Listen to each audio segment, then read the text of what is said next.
Hello, everyone. Welcome back to Bleak Fears. Tonight, we bring you 11 profoundly unsettling true Arizona horror stories that will make you question everything you thought you knew about the desert state. These are not fabricated tales, but genuine testimonies from individuals who confronted something horrifying in Arizona's most isolated corners. Every account has been compiled from direct witnesses who survived these traumatic ordeals and chose to reveal their experiences so others might recognize similar dangers. The landscapes and locations we believe to be ordinary can conceal threats we never imagine, from entities that stalk the remote wilderness to occurrences that challenge logical understanding. If you value authentic horror narratives grounded in truth, subscribe to Bleak Fears and enable the notification bell so you never miss our explorations into the most terrifying real-world events. Once you've heard these disturbing testimonies, share your own unnerving Arizona encounters in the comments section. We're committed to creating a space where people can alert others about the horrors that exist beyond common knowledge. Now brace yourself as we delve into 11 experiences that turned routine visits to Arizona into waking nightmares. It was March 2019 when I took the job at Solar Vista Research Facility, about 40 miles outside Yuma. The pay was exceptional for someone with my engineering background, and the isolation didn't bother me much. I had always preferred the quiet hum of machinery to the chaos of city life. My name is Dario, and I specialized in solar energy systems. Solar Vista was one of the largest experimental solar arrays in the Southwest, spanning over 3,000 acres of empty desert. During the day, the panels stretched toward the horizon like a geometric ocean, glittering under the relentless Arizona sun. The facility operated with a skeleton crew at night. Most of the serious work happened during daylight hours, when the panels were actively converting sunlight into energy. My shift began at 10 in the evening and ended at 6 in the morning. I monitored the systems, performed routine maintenance checks, and ensured everything remained operational for the day crew. It was monotonous work, but I found comfort in the predictability. The first sign that something was wrong came during my third week. I was conducting my usual rounds through the control room when I noticed unusual readings on one of the monitoring screens. The energy output from Section 7 was fluctuating wildly, spiking to levels that should have been impossible at night. Solar panels don't generate electricity in darkness. That's basic physics. Yet the meters insisted otherwise, showing massive energy signatures pulsing through the grid in rhythmic waves. I ran diagnostics, assuming a software glitch or faulty sensor. Everything checked out perfectly. The equipment was functioning exactly as designed. I grabbed my flashlight and headed out to Section 7, driving one of the facility's electric carts across the dark expanse. The night air was cold, a sharp contrast to the brutal daytime heat. Above me, the stars burned with unusual intensity, so bright they almost hurt to look at directly. When I reached Section 7, I stopped the cart and climbed out. The panels stood in perfect rows, their surfaces reflecting the starlight in ways that seemed almost liquid. I walked between them, checking connections and examining the hardware for any obvious malfunctions. That's when I noticed the patterns. In the reflections on the panel surfaces, geometric shapes were forming and reforming, angles that seemed to shift even when I stood perfectly still. I blinked hard, attributing it to exhaustion, but the patterns remained. They weren't reflections of anything real. They were something else entirely. The hum started low, so deep I felt it in my chest before I actually heard it. It vibrated through the ground, through the metal framework of the panels, through my bones. I checked my handheld monitor. The energy readings were climbing higher, approaching levels that should have triggered emergency shutdowns. Yet no alarm sounded. The system accepted these impossible numbers as if they were completely normal. I returned to the control room and pulled up the historical data. The anomalies had started small, barely noticeable fluctuations 3 weeks ago, right around the time I was hired. They had been growing steadily stronger each night. I combed through maintenance logs and found nothing that explained it. Previous night shift operators had noted the readings but dismissed them as instrument errors. One technician had written a note suggesting the sensors needed recalibration, but the work order had never been completed. The next night, I arrived early. I wanted to watch the transition from day to night to see exactly when the anomalies began. The day shift supervisor, a woman named Viviana, who had worked at Solar Vista since it opened 5 years ago, was finishing her rounds when I walked in. She looked exhausted, dark circles under her eyes that hadn't been there when I started. I asked her if she had noticed anything strange with the equipment lately. She paused for a long moment, studying me with an expression I couldn't quite read. Then she told me that 3 night operators had quit in the past 6 months. None of them gave specific reasons. They just stopped showing up or sent brief resignation emails. The facility had trouble keeping night staff, which was why they were paying so well. She advised me not to dig too deep into things that didn't affect the primary operations. The panels worked perfectly during the day, and that was what mattered to the company. After she left, I sat in the control room and watched the sun set through the western windows. The sky turned brilliant shades of orange and red, then deep purple, then black. The moment the last light faded, the readings began their impossible climb. I pulled up a star chart on my computer and compared it to what I could see through the window. The constellations were wrong, not dramatically, just slightly off, as if the stars had shifted a few degrees from where they should have been. I went outside with a portable spectrum analyzer. The device measured electromagnetic radiation across different frequencies. As I walked through the rows of panels, the analyzer went wild. It was detecting signals in frequencies that had no business existing in this environment. Ultra-low frequencies that suggested something massive, and high-frequency bursts that reminded me of pulsar emissions. But pulsars were collapsed stars light years away, their signals barely detectable even with sophisticated radio telescopes. There was no reason for such readings here. The patterns in the panel reflections had grown more complex. They formed 3-dimensional shapes that seemed to extend beyond the flat surfaces, impossible geometries that hurt to look at for too long. I felt a pressure building behind my eyes, a sensation like the beginning of a migraine. The smell of ozone and burnt copper filled the air, so strong I could taste it on my tongue. That's when I heard the voices. At first, I thought other staff members had arrived early, but the parking lot held only my car and one company truck. The voices came from everywhere and nowhere, speaking in perfect unison. They weren't saying words exactly, more like rhythmic sounds that carried meaning directly into my mind. I understood them without understanding how. They were talking about reception, about signal clarity, about harvest preparations. I ran back to the control room and locked the door, my hands shaking as I pulled up the security camera feeds. The screen showed empty rows of solar panels stretching into darkness. Nothing moved. Nothing appeared out of place. Yet, I could still hear the voices, muffled now but persistent, like a radio station just slightly out of tune. I called Viviana. It was past midnight, and I knew I was risking my job by bothering her, but I needed someone to confirm I wasn't losing my mind. She answered on the 4th ring, her voice thick with sleep. I tried to explain what I was experiencing, the readings, the patterns, the voices. There was a long silence on the other end. Then she told me something that made my blood run cold. The facility wasn't just a solar array. It was a research installation studying exotic energy collection methods.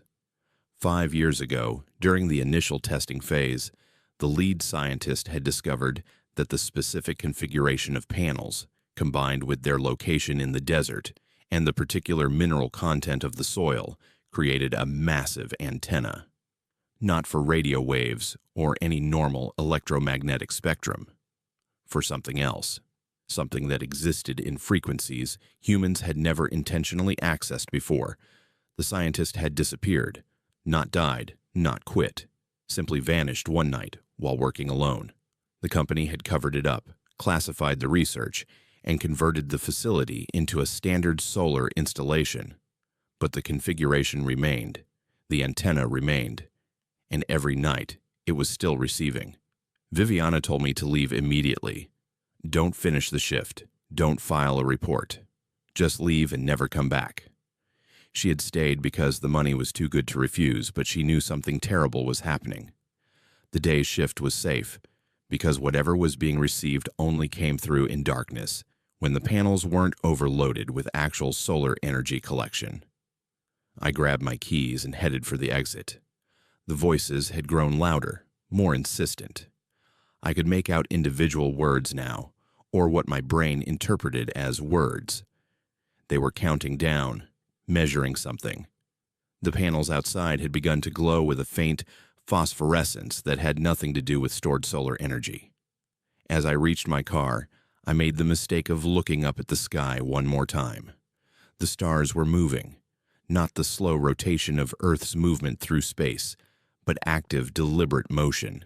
They were arranging themselves into patterns, forming shapes that matched the geometries I had seen reflected in the panels. In that moment, I understood with terrible clarity that the facility wasn't receiving a signal from space. It was communicating with something that had always been there, something that existed in the gaps between stars, in frequencies outside human perception. Whatever we had built in the desert, we had built it in the shape of an invitation, and something had finally noticed. I drove away from Solar Vista at dangerous speeds, my tires kicking up dust on the access road. In my rear-view mirror, I watched the glow from the facility grow brighter, pulsing in rhythm with sounds I could no longer hear, but could still feel in my bones. I drove straight through the night, not stopping until I reached Phoenix as the sun was rising. I never went back. I never collected my final paycheck. I found new work in the city, deliberately choosing positions far away from anything involving solar technology or energy research. But the experience left its mark on me in ways I'm still discovering. Sometimes, late at night, I can still hear that deep hum, feel that vibration in my chest. When I look at the stars, I have to force myself not to search for patterns, not to see the shapes arranging themselves in the darkness. The worst part is the knowing, understanding that humanity had stumbled onto something vast and incomprehensible, something that treated our most advanced technology as little more than a crude signal fire visible across impossible distances. We were never meant to harness certain types of energy. Some frequencies exist outside our space, outside our understanding of physics. The panels at Solar Vista had accidentally bridged that gap. I still monitor news from Yuma, searching for any mention of the facility. It's still operational. The company still produces energy. And late at night, when I can't sleep, I wonder what else they might be producing. What else might be flowing through those panels besides electricity? What else might be listening through that massive antenna we built in the desert, shaped like invitation, functioning like a beacon? The signal is still transmitting, and somewhere in the frequencies between light and darkness, something continues to receive. October 2015 brought an unusual cold snap to Phoenix, the kind of weather that made people forget they lived in the desert. I was 19 then, fresh into my second year at Arizona State, studying photography, with dreams of becoming a documentary filmmaker. My name is Elia, and like most college students with more ambition than sense, I was always looking for the next interesting project. That's how I ended up at the abandoned meatpacking plant on the south side of the city, a decision that still haunts me 8 years later. The building had been empty for 2 decades, shut down after health violations and worker safety complaints made it impossible to operate legally. It stood alone on a stretch of industrial wasteland, surrounded by cracked pavement and dead grass. Chain-link fencing had been erected around the property, but time and vandals had created plenty of gaps for curious explorers to slip through. Urban exploration was having a moment on social media, and several of my classmates had been documenting abandoned locations around Phoenix for their portfolios. My friend Jackson had suggested the meatpacking plant as our Halloween weekend adventure. He was in my documentary class, always pushing for edgier content, more dramatic locations. Our third companion was Elora, a quiet girl from our editing workshop, who rarely spoke up but had an incredible eye for composition. She brought proper lighting equipment and a professional-grade camera, far better than anything Jackson or I owned. We planned to spend a few hours inside, capturing footage and photographs, maybe getting enough material for a short film about industrial decay. We arrived just after sunset, parking Jackson's car 2 blocks away to avoid drawing attention. The neighborhood was essentially deserted, most businesses having relocated years ago, leaving behind hollow buildings and empty lots. We approached the plant from the east side where the fence had been pulled away from its posts, creating an opening just wide enough to squeeze through. The building loomed against the darkening sky, 3 stories of concrete and corrugated metal, windows either broken or painted black from the inside. The smell hit us first, even outside, 20 years after the last animal had been processed within those walls. The stench of old meat and industrial chemicals lingered. It mixed with more recent odors of mold, stagnant water, and decay. Elora pulled her scarf over her nose and mouth. Jackson made a joke about it being perfect atmosphere for our Halloween shoot. I focused on checking my camera settings, trying to ignore the unease building in my stomach. We found an entrance through a loading dock, where the metal door had been torn partially off its hinges. Inside, our flashlights revealed a vast open space that had once been the main processing floor. Conveyor belts hung at strange angles, some collapsed completely. Stainless steel tables were overturned or missing entirely, probably salvaged, for scrap. But what made us all stop and stare were the hooks. Hundreds of meat hooks still hung from ceiling-mounted rails, swaying slightly in the air currents that moved through the broken structure. They created a forest of rusted metal, catching our flashlight beams and throwing twisted shadows across the walls. Elora started setting up her equipment, while Jackson and I explored the immediate area. The concrete floor was covered in debris, broken glass, scattered papers that had deteriorated into pulp. Graffiti covered many of the walls, the usual tags, and crude drawings, nothing particularly artistic or interesting. We were discussing camera angles and shot composition when Elora called out to us, her voice tight with tension. She had moved deeper into the building and found something that shouldn't have been there. We hurried over to where she stood, her flashlight pointed at the floor. Fresh blood. Not a small amount, but a wide pool of it, still glistening wet in our lights. It trailed away into the darkness, a smeared path like something had been dragged. The blood couldn't have been more than a few hours old. Jackson immediately suggested we leave. This wasn't part of urban exploration. This was evidence of something criminal, something dangerous. But before we could move toward the exit, we heard the sound of metal scraping against concrete, echoing from somewhere deeper in the building. It was rhythmic, deliberate. Someone else was inside with us. We extinguished our flashlights and crouched behind one of the overturned steel tables. In the darkness, our eyes slowly adjusted, and we could make out faint illumination coming from what must have been the refrigeration section of the old plant. The scraping sound continued, getting closer. I could hear my own breathing, fast and shallow, could feel my heart hammering against my ribs. A figure emerged from the doorway to the refrigeration area, tall, wearing what looked like a butcher's apron, stained dark with substances I didn't want to identify. The person's face was covered by a leather mask, crude and featureless except for eye holes. In one hand, they carried a meat cleaver, the blade catching stray light from somewhere. The figure paused in the center of the processing floor, head turning slowly as if listening. We remained frozen, none of us daring to breathe. The figure moved with purpose toward the loading dock entrance we had used, and for a moment I thought they were leaving.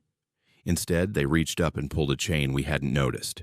The loading dock door crashed down with a metallic shriek that made us all flinch. The sound echoed through the building, and in its aftermath, we heard the unmistakable click of a lock engaging. We were trapped inside with whoever this was. The lights came on. Not all of them. Many of the fixtures were long dead, but enough fluorescent tubes flickered to sputtering life to illuminate the processing floor in patches of sickly yellow-green. The figure turned toward where we hid, and even from this distance I could see the eyes behind that mask. They weren't the eyes of someone in distress or confusion. They were focused, purposeful, hunting. Jackson grabbed my arm and Alora's, pulling us toward a stairwell that led to the upper levels. We ran, no longer caring about stealth, our footsteps echoing off the concrete. Behind us, I could hear the figure following, not running, but walking with steady, measured steps. That was somehow worse than if they had chased us at full speed. It suggested confidence, certainty that we couldn't escape. The second floor was a maze of smaller rooms, offices, and storage areas that had been stripped of anything valuable. We ducked into what had once been a supervisor's office, pressing ourselves against the wall beside the door. My lungs burned from the exertion and fear. Alora was crying silently, tears streaming down her face. Jackson pulled out his phone, but there was no signal. The building's metal construction created a dead zone. Heavy footsteps climbed the stairs. The scraping sound of the cleaver dragging against the wall accompanied each step. We could hear them moving down the hallway, checking rooms. Closer, closer. I looked around desperately for another exit and spotted a window that opened onto a fire escape. It was painted shut, but Jackson used a piece of broken pipe to smash through the glass. The sound brought our pursuer running. We climbed through the window frame, feeling the night air on our faces, tasting freedom. The fire escape was old and unstable, groaning under our weight. Jackson went first, then helped Alora through. I was halfway out when I felt a hand close around my ankle. The figure had reached the window. I kicked backward with my free leg, connecting with something solid. The grip loosened just enough for me to pull free, tumbling onto the metal platform of the fire escape. We descended in a controlled fall, barely touching the ladder rungs, hitting the ground running. But we weren't outside the fence yet. We had come down on the wrong side of the building, facing an overgrown courtyard surrounded by the plant's wings. The fence was visible beyond it, but between us and freedom was open ground with no cover. Behind us, I could hear the fire escape shaking as our pursuer climbed down. We sprinted across the courtyard. Halfway there, Alora stumbled on some hidden obstacle and went down hard. Jackson and I grabbed her arms, hauling her back to her feet. I could hear footsteps behind us now, no longer measured but running. We reached the fence and found a section where the chain link had rusted through near the bottom. Jackson pulled it up, creating a gap. Alora went through, then me, the metal scraping my back even through my jacket. Jackson was halfway through when our pursuer reached the fence. I grabbed his arms and pulled while he kicked backward. His shoe connected with the figure's mask, and we heard a grunt of pain, the first sound the person had made. Jackson came through, leaving skin on the sharp metal edges, but he was free. We ran toward the street, toward Jackson's car, not looking back. We could hear someone behind us, but didn't stop to check how close. Jackson fumbled with his keys, his hand shaking so badly he dropped them twice before getting the door unlocked. We threw ourselves inside, and he started the engine, tires squealing as we accelerated away. Only when we were several miles distant did we finally look back. No one had followed us onto the street. We drove straight to the nearest police station, our story spilling out in fragments and interruptions as we all tried to talk at once. The officers took our statement seriously, especially when they saw Jackson's torn clothes and the blood on his arms from the fence. They sent units to the meatpacking plant immediately. What they found justified our terror and added layers of horror we hadn't known about. The refrigeration section contained 3 bodies in various states of decomposition, all recent, all showing signs of having been butchered with professional precision. The blood we had seen was from the most recent victim, killed earlier that same day. Forensic evidence suggested someone had been using the abandoned plant as their personal processing facility for months, possibly years. The killer had evaded detection by choosing victims who wouldn't be immediately missed, people living on society's margins. The locked loading dock, the working lights, the maintained refrigeration, it all pointed to someone who had claimed this space, who returned regularly to continue their work. But despite the evidence, despite the search that followed, they never found the person who had hunted us that night. No fingerprints matched any database. No DNA evidence led anywhere. Security cameras in the surrounding area had been systematically disabled weeks before. Whoever they were, they vanished completely, leaving behind only the aftermath of their activities. I still think about that night constantly. The three of us never spoke again after giving our police statements. Some experiences break bonds rather than strengthen them. None of us wanted reminders of how close we had come to becoming additions to that refrigerated room. I changed my major to something safely distant from documentary work.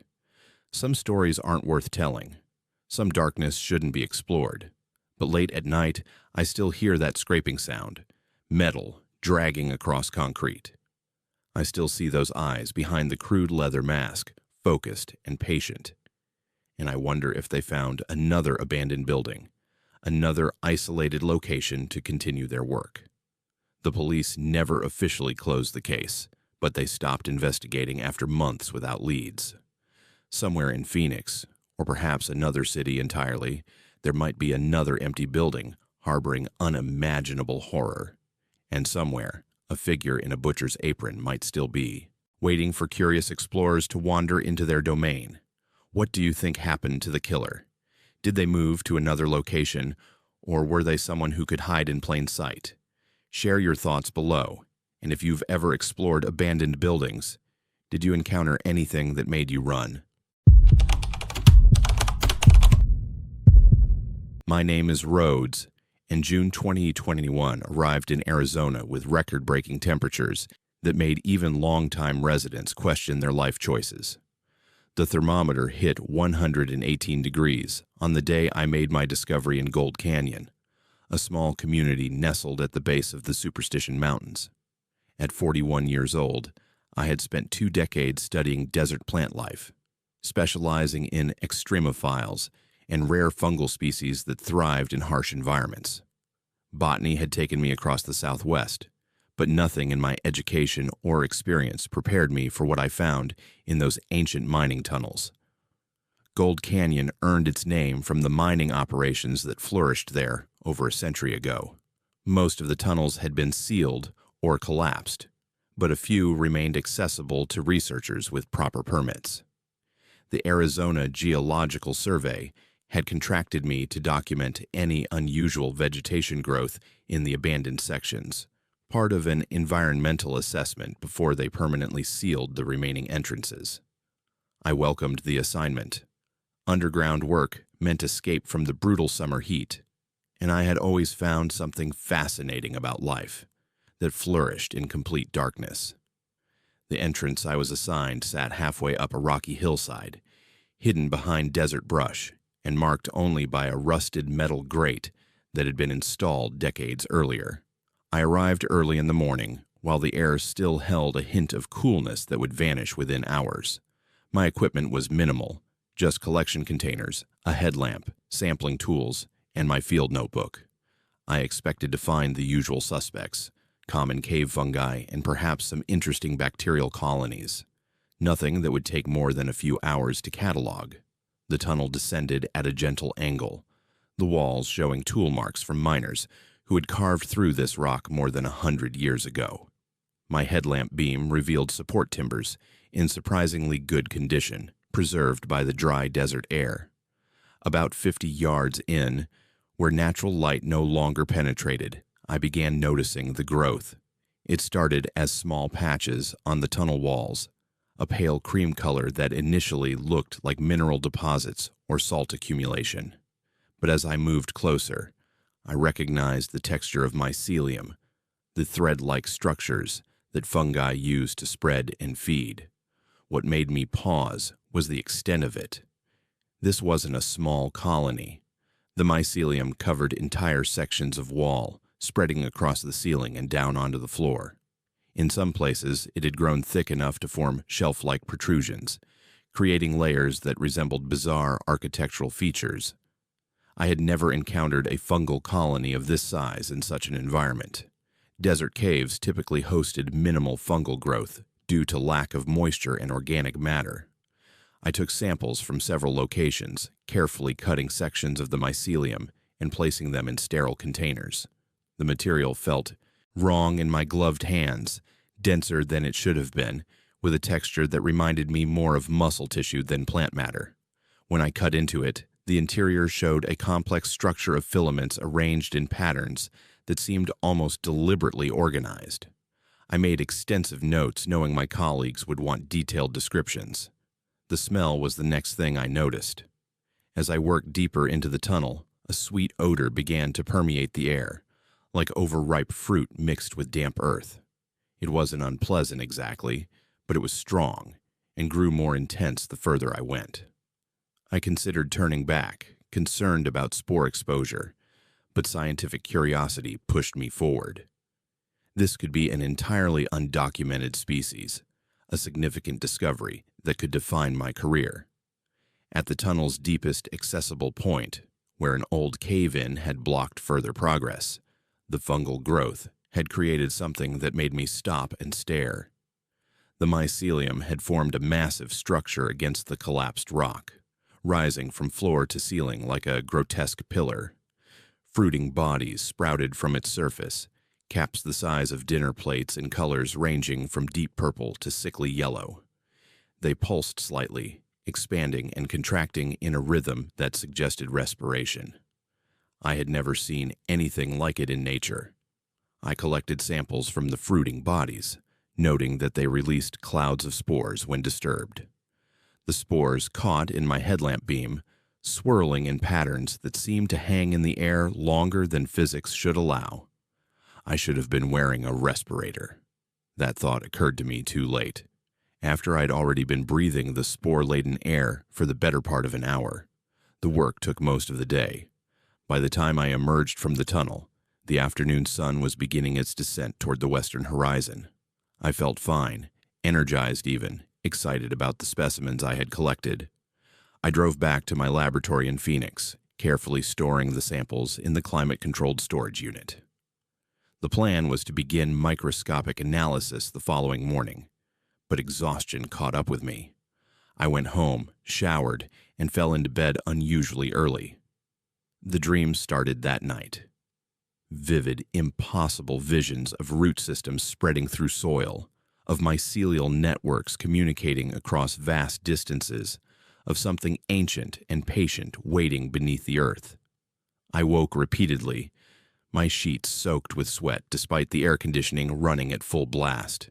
Each time I closed my eyes, the dreams resumed exactly where they had left off, as if they weren't dreams at all, but some kind of transmission I was receiving.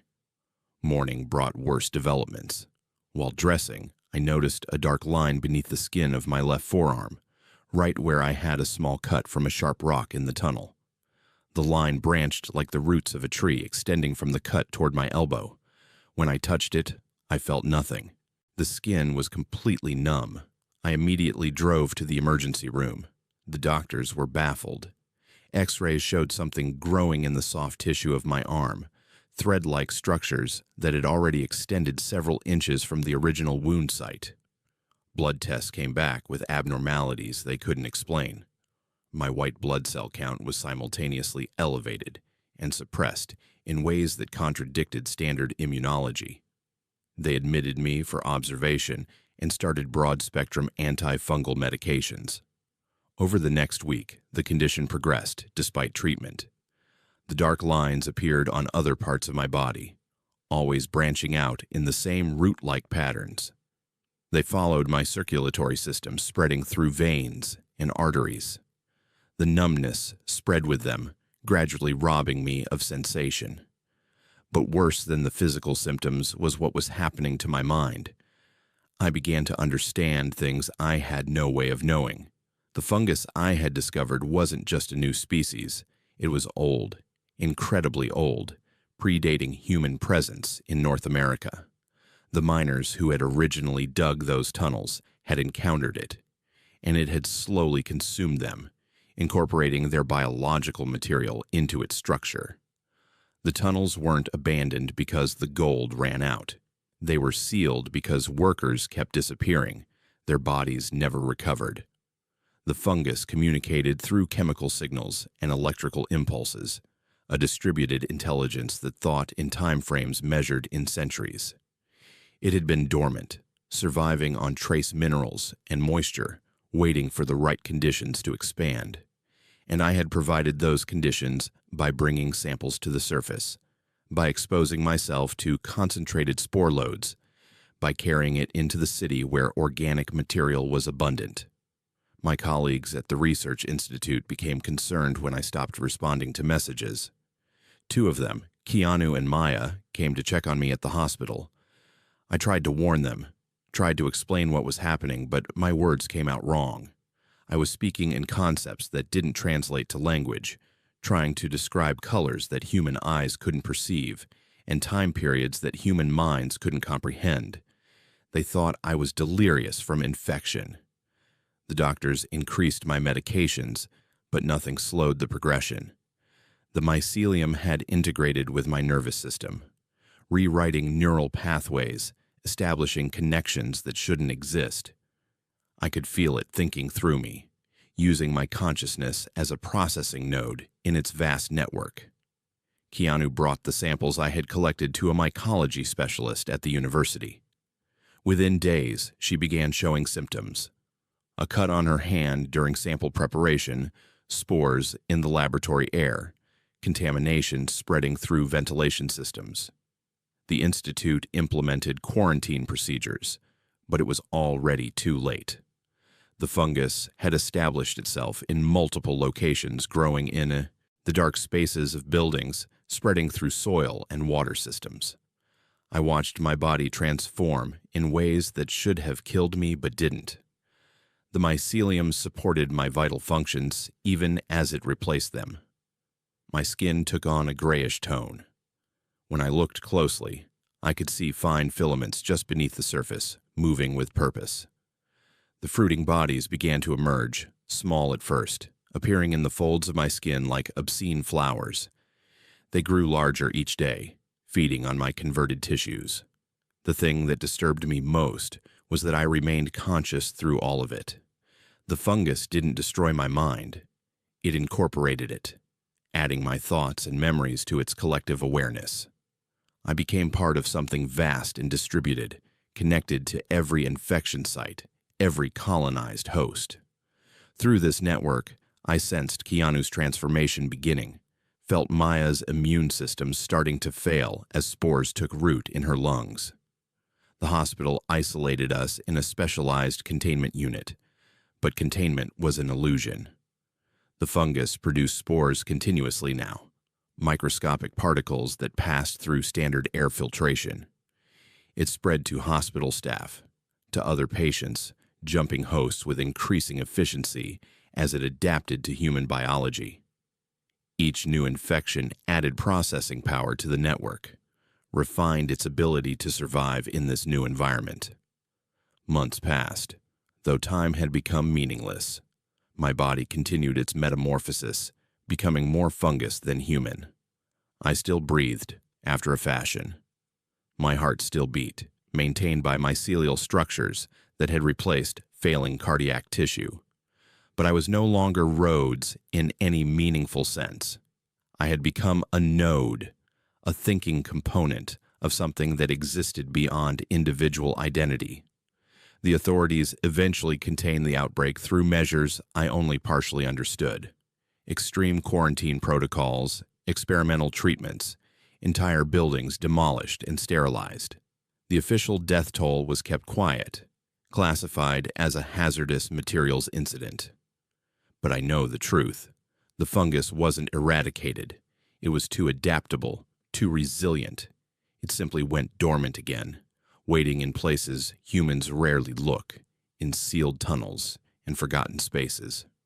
I exist in a facility now, kept alive for study, my transformation complete. Scientists examine me through reinforced glass, taking careful notes on this new form of life that shouldn't exist. I've stopped producing spores. My role in the reproductive cycle apparently finished, but I remain connected to the network, sensing other nodes scattered across Arizona and beyond. The fungus learned from its interaction with humanity. It learned patience, learned to hide better, learned to wait for the right moment to expand again. Sometimes I wonder if this is what evolution looks like from the inside, the brutal process of one form of life replacing another. The fungus doesn't hate or hunger in ways humans understand. It simply grows, incorporating whatever biological material it encounters, spreading its awareness across space and time. And now it carries human consciousness within its structure, using our intelligence, our understanding of the world we built. I am still aware. I still remember being roads, remember the heat of that June day, remember the excitement of discovery in those dark tunnels. But those memories feel distant now, like they belong to someone else. The thing I have become thinks in different patterns, processes reality through frameworks that transcend human perception. The transformation is irreversible. There is no cure, no way to separate the fungal tissue from what remains of human biology. I am a hybrid now, something new that exists at the intersection of kingdoms. Neither plant nor animal, but both and neither. And somewhere in the darkness beneath Gold Canyon, the source colony continues to grow, producing spores, waiting for the next curious researcher to venture too deep. Have you ever wondered what lives in the abandoned places beneath our feet? Would you risk exploring those dark spaces, knowing something might be waiting? Tell me in the comments what you think happened to the others who were infected, and whether containment could really work against something that patient and adaptable. My name is Mallory, and I've been hauling freight across the Southwest for 6 years now. The job suits me perfectly. Long stretches of open highway, minimal human interaction, and decent pay for someone who never finished college. At 28, I'd driven every major route through Arizona dozens of times, knew which truck stops had the cleanest restrooms, and which stretches of road to avoid during monsoon season. I thought I understood these desert highways, thought I'd seen everything they had to offer. August 2017 proved me catastrophically wrong. The run that night was routine, at least initially. I was transporting electronics from a warehouse in Tucson to a distribution center in Phoenix, a route I could drive half asleep. The load wasn't particularly heavy, and I was making good time, expecting to arrive well before my scheduled delivery window. The highway stretched empty in both directions, my headlights carving tunnels through the darkness. The radio played classic rock at low volume, and I was mentally planning how I'd spend my 2 days off after completing this run. The truck started making a strange noise around midnight, somewhere near the boundary of the Tohono O'odham Nation. It wasn't the engine exactly, more like something in the transmission grinding in a way that shouldn't happen in a vehicle this well-maintained. I reduced speed, listening carefully, trying to diagnose the problem. The noise grew worse, accompanied by a vibration I could feel through the steering wheel. Warning lights began appearing on the dashboard in rapid succession, systems failing one after another in a cascade that made no mechanical sense. I managed to guide the truck onto the shoulder before it died completely. Everything shut down at once, engine, lights, even the digital displays on the instrument panel. The silence that followed felt unnatural, oppressive. I sat in the darkness for a moment, letting my eyes adjust, then reached for my phone to call roadside assistance. The screen showed no signal, which wasn't unusual in this remote area, but when I tried to start the phone's flashlight, nothing happened. The battery indicator had shown 70% charge just minutes earlier, yet the device was completely dead. I grabbed my emergency flashlight from the sleeper cab and climbed down from the truck. The desert night was cold, a sharp contrast to the daytime heat that had exceeded 110 degrees. Stars filled the sky in overwhelming numbers, undimmed by any nearby city lights. I performed a quick visual inspection of the truck, looking for obvious problems, but found nothing. The tires were fine, no fluid leaks underneath, nothing that explained the complete electrical failure. That's when I noticed the glow on the horizon. Not the diffuse light pollution you see near cities, but a concentrated illumination that flickered and moved like firelight. It was perhaps half a mile away, in a direction where I knew no town or settlement existed. I checked my location using the truck's GPS unit, which ran on a separate battery system. According to the maps, there was absolutely nothing out there except empty desert and scattered archaeological sites. The smart decision would have been to stay with the truck, wait for another vehicle to pass, flag down help. But I'd been driving for 7 hours straight. My legs needed stretching, and curiosity got the better of judgment. I started walking toward the lights, telling myself I'd just get close enough to see what was generating them. The desert floor was relatively flat in this area, easy to traverse even in darkness. The air smelled of creosote and dust, normal desert scents that should have been comforting in their familiarity. As I approached, the lights resolved into individual flames, torches mounted on poles arranged in a large circle. They illuminated what appeared to be a market, dozens of vendors with stalls and tables displaying their goods. People moved between the stalls, examining merchandise, engaged in transactions. I could hear voices, conversations in a language I didn't recognize, mixed with what might have been Spanish but sounded archaic, like recordings I'd heard of medieval Castilian.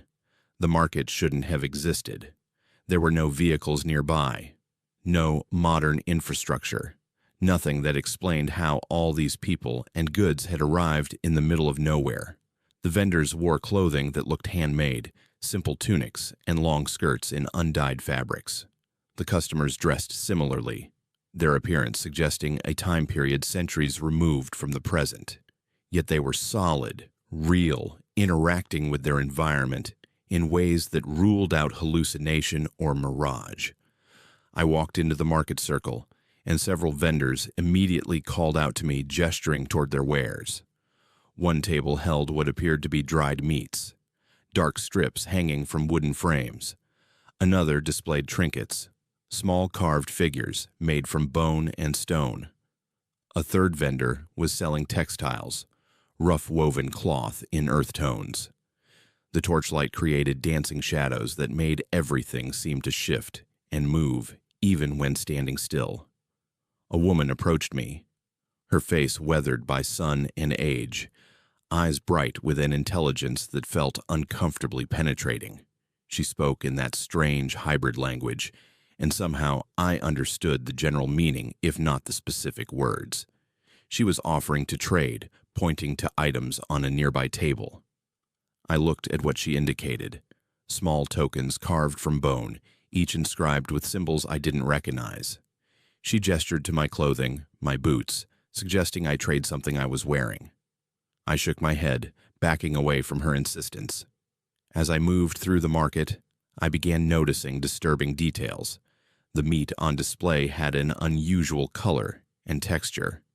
The bone carvings were too large to have come from animals native to this region, and the customers, when I looked closely at their faces, had features that seemed slightly wrong, proportions that didn't quite match human norms.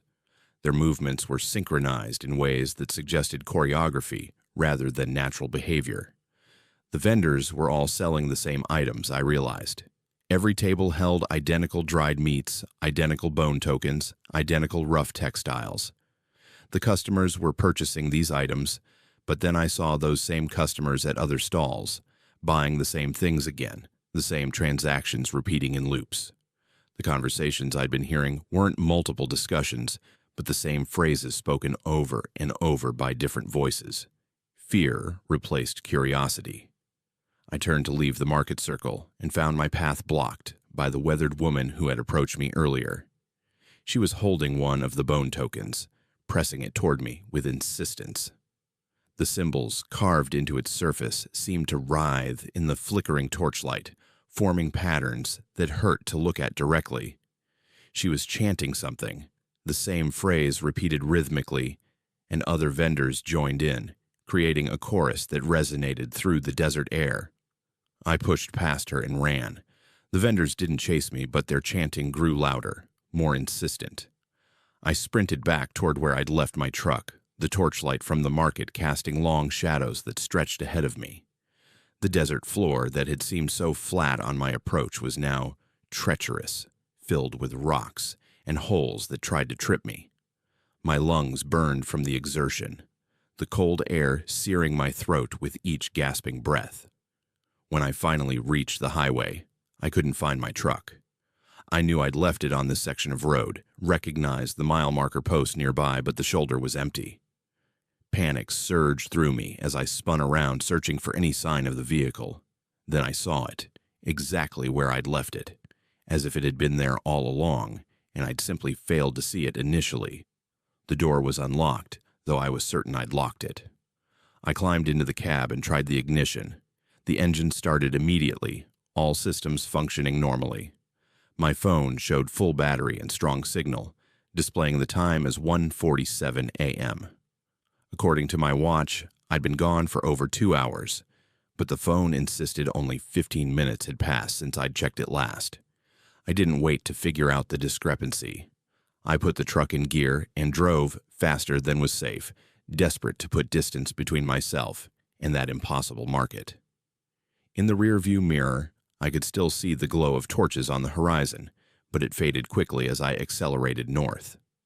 I drove straight through to Phoenix without stopping, delivered my load, and filed a report claiming mechanical issues as the reason for my delayed arrival. 3 days later, I returned to that stretch of highway in daylight, curious and terrified in equal measure.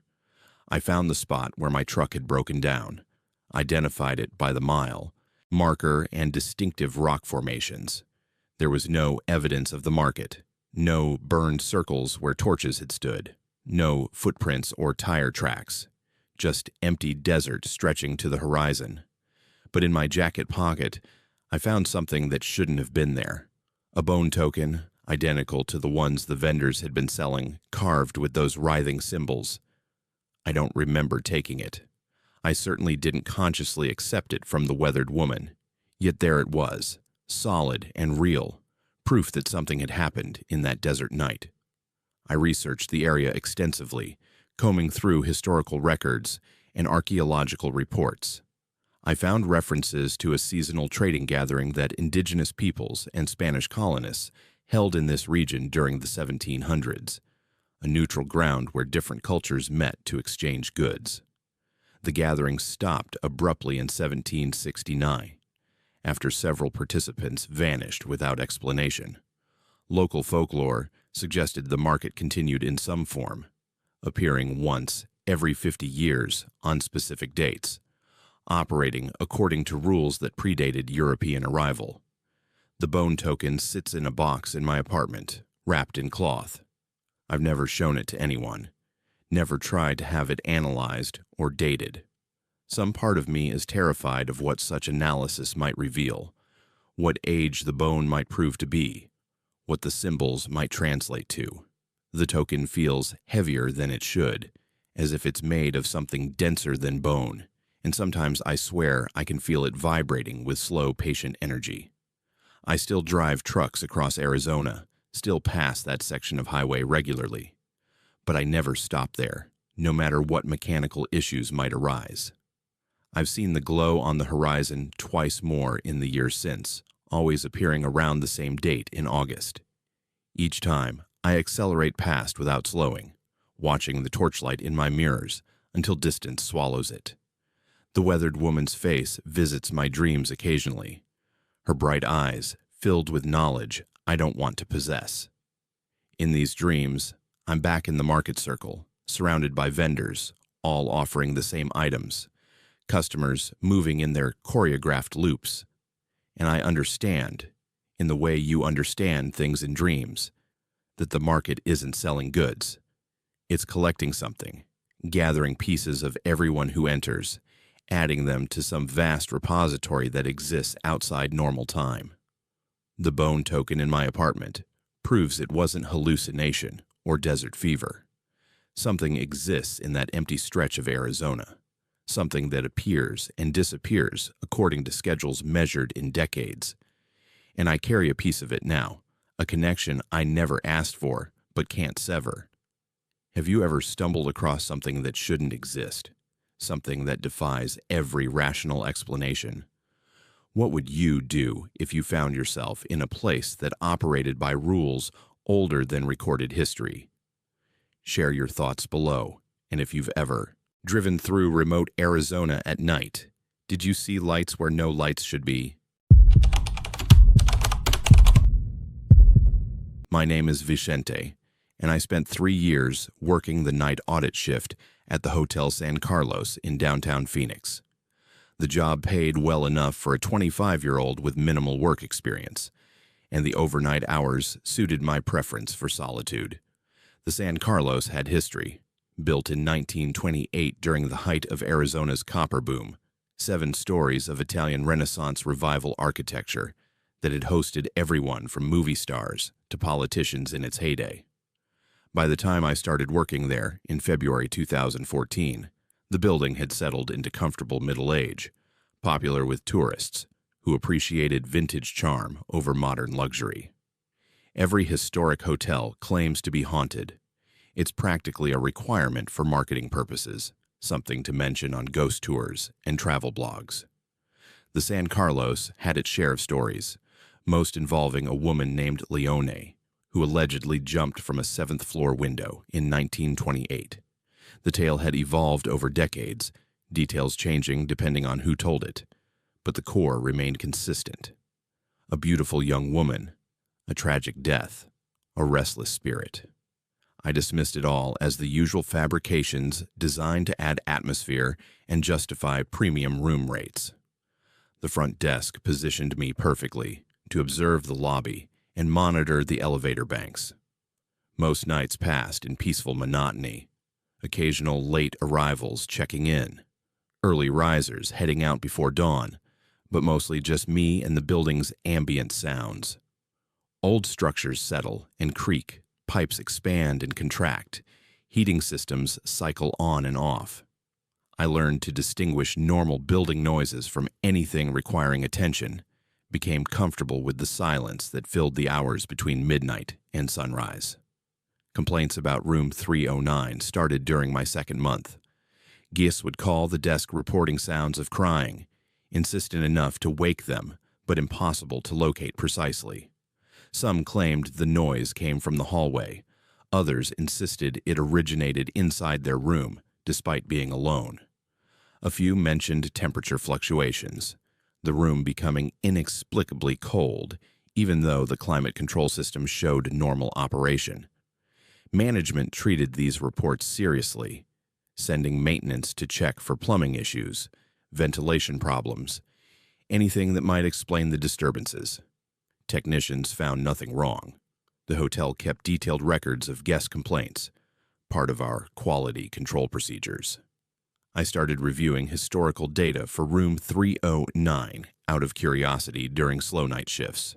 The pattern became obvious once I looked for it. Complaints clustered around specific dates, roughly every 6 to 8 weeks, periods of intense activity followed by months of normalcy. Guests reported identical experiences across years, crying sounds, cold spots, feelings of overwhelming sadness. Some mentioned seeing a figure in period clothing, though descriptions varied enough to suggest imagination, filling gaps rather than consistent observation. I researched Leone's story more thoroughly, moving beyond tourist literature to newspaper archives and public records. The woman's full name was Leone Jensen, and she had been 22 when she died. The official ruling was suicide, a young woman despondent over romantic troubles, but I found inconsistencies in the contemporary accounts. Witnesses had heard arguing in her room hours before she fell. Her boyfriend at the time, a businessman named William, had scratches on his face when police interviewed him. Injuries he claimed resulted from Leonie's distress. The investigation closed quickly, too quickly for a suspicious death involving prominent families. Room 309 had been Leonie's residence. In 1928, the San Carlos operated partially as a residential hotel, long-term guests occupying specific rooms for months or years. Leonie had lived there for 8 months before her death, working as a secretary for a law firm. The room she fell from was on the 7th floor, but 309 had been her actual living space, where she kept her belongings and spent her private time. The connections seemed significant, though I wasn't sure why a haunting would manifest in her living quarters, rather than the location of her death. 3 months into my employment, I decided to investigate directly.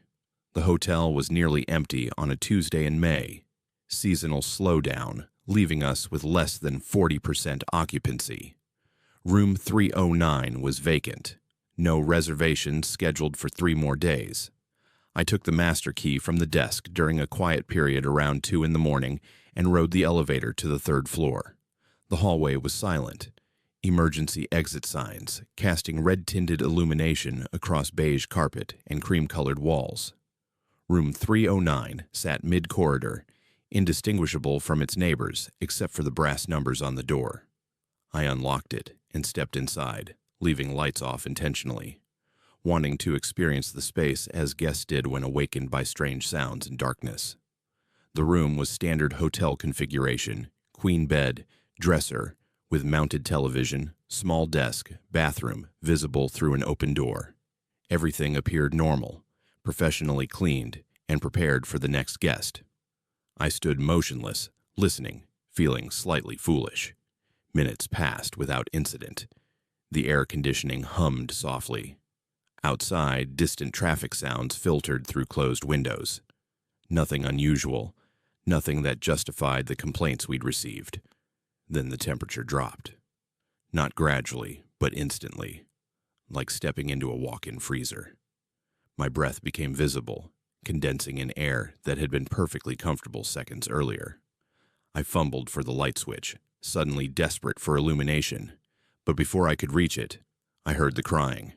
It started soft, almost inaudible, then grew in volume and intensity. A woman's voice, choked with anguish, sobbing with the kind of despair that comes from absolute hopelessness. The sound filled the room but had no specific source, seeming to originate from everywhere and nowhere simultaneously. I turned in circles, trying to locate it, rational mind insisting there must be speakers, some system creating the effect, but finding nothing. She appeared near the window, not suddenly but gradually, like an image developing on photographic paper. A young woman in a blue dress, style distinctly from the 1920s, drop-waist and knee-length hem. Her dark hair was cut in a bob, and her face, though translucent and pale, showed delicate features contorted by grief. She was pointing at something, gesturing urgently toward the corner of the room near the desk, tears streaming down her transparent cheeks. Terror should have sent me running, but something in her expression held me frozen.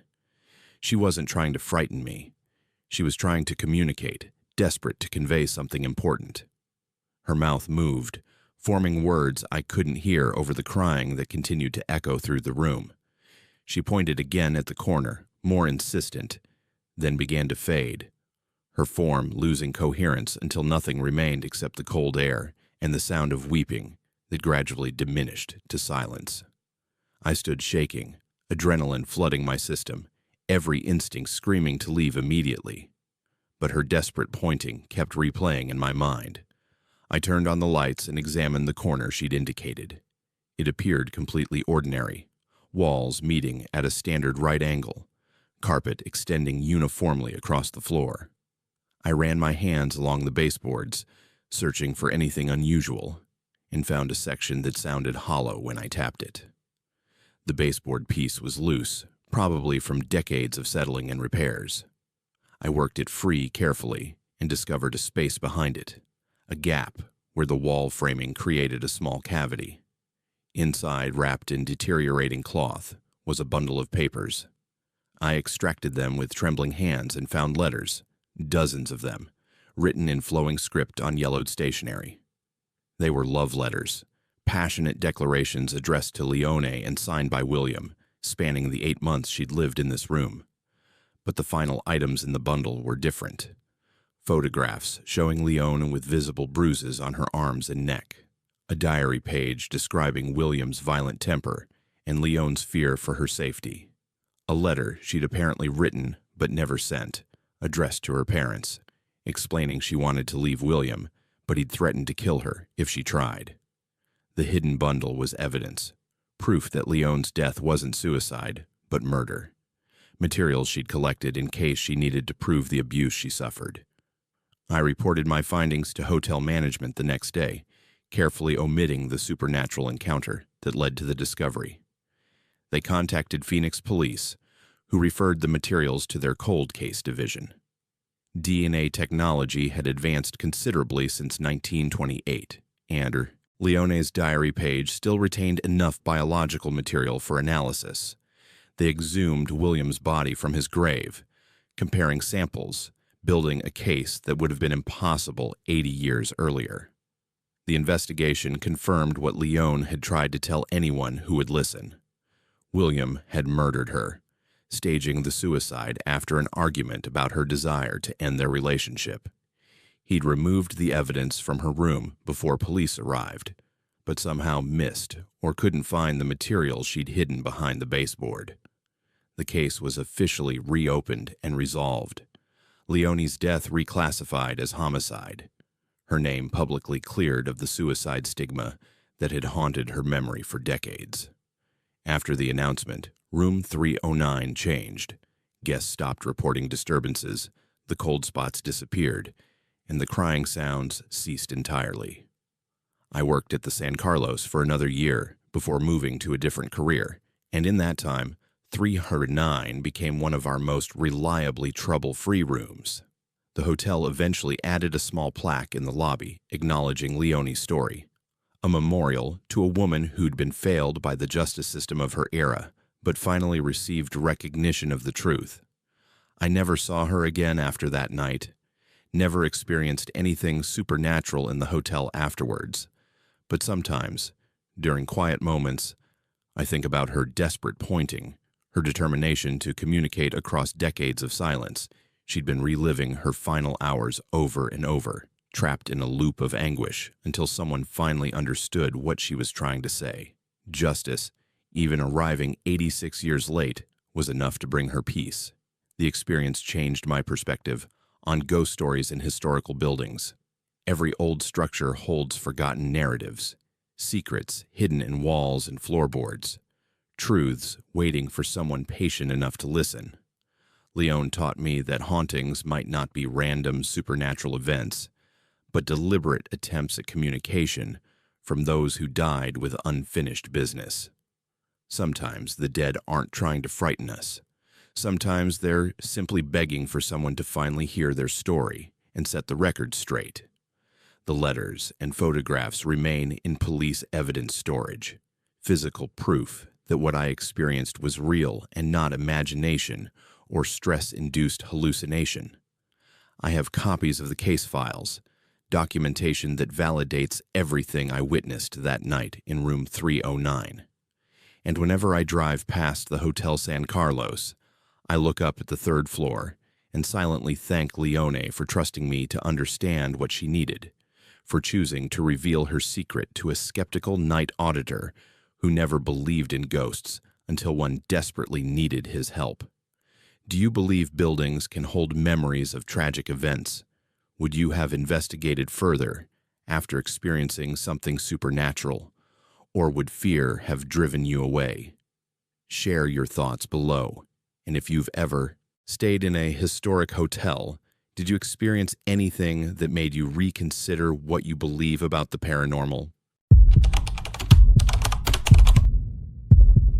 My name is Sean, and I've worked as a park ranger in the Chiricahua Mountains of southeast Arizona for 12 years. At 38, I thought I'd encountered everything these mountains could throw at me. Wildfires, flash floods, lost hikers, aggressive wildlife. I'd handled them all with the training and experience my position required. November 2022 shattered that confidence completely, introducing me to something that exists outside the boundaries of known biology, something that shouldn't be possible but very definitely is. The reports started coming in during the first week of November. Hikers on the backcountry trails near the Cave Creek area were hearing screams, human-sounding vocalizations that echoed from the canyon systems in ways that defied easy explanation. The descriptions were consistent enough to warrant investigation. Multiple witnesses, all reporting the same phenomenon at roughly the same time of day, late afternoon transitioning into evening. Some claimed the screams sounded like multiple people in distress simultaneously. Others described it as a single voice that somehow produced harmonics impossible for human vocal cords. I initially attributed the sounds to mountain lions. Their mating calls can sound remarkably human, especially when echoing through canyon systems. But experienced hikers who'd spent years in these mountains insisted this was different, more complex, deliberately varied in ways that suggested intelligence rather than animal instinct. A couple from Colorado, both wildlife biologists, were emphatic that whatever was making these sounds understood acoustics was using the cave systems to amplify and project the vocalizations across distances that would normally dissipate sound. The discovery of dead animals elevated the situation from curiosity to genuine concern.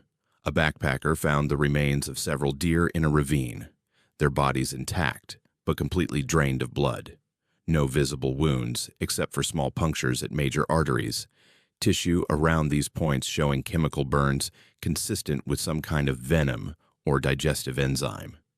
The positioning of the carcasses suggested they'd been dropped from height, and the ravine sat directly below one of the larger cave openings in the area. I organized a small expedition to investigate the cave system where the screams seemed to originate. Protocol required we operate in pairs for safety, so I recruited Coulson, a younger ranger who'd transferred to our station 6 months earlier. He was eager, perhaps too eager, the kind of enthusiasm that comes from not yet understanding how quickly wilderness situations can turn fatal.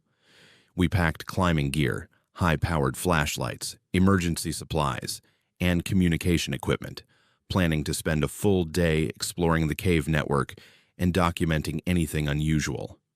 The cave entrance sat about 40 feet up a cliff face, accessible only by climbing or rappelling from above. We chose to rappel, establishing anchor points at the top and descending to a ledge that fronted the opening.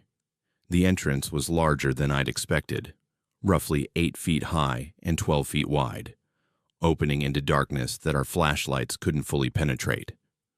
The rock face around the opening showed deep scratches, gouges in the limestone that looked fresh, some kind of tool or claw marks that scored the stone in parallel lines. Inside, the cave descended at a steep angle, the floor slick with moisture despite the dry conditions outside. Our lights revealed a passage that opened into a larger chamber after about 30 yards. The walls showed more of those strange scratches, creating patterns that seemed almost decorative, too regular to be random damage. Coulson noticed them immediately, running his gloved hand along the marks, commenting on how deep they went, how much force would be required to carve limestone with such precision. The chamber floor was littered with bones, not just a few scattered remains, but hundreds of them, creating a carpet of skeletal material that crunched under our boots. I identified deer, javelina, coyote, and what might have been mountain lion, all species native to the area, but the condition of the bones was wrong. They weren't weathered by time or scattered by scavengers.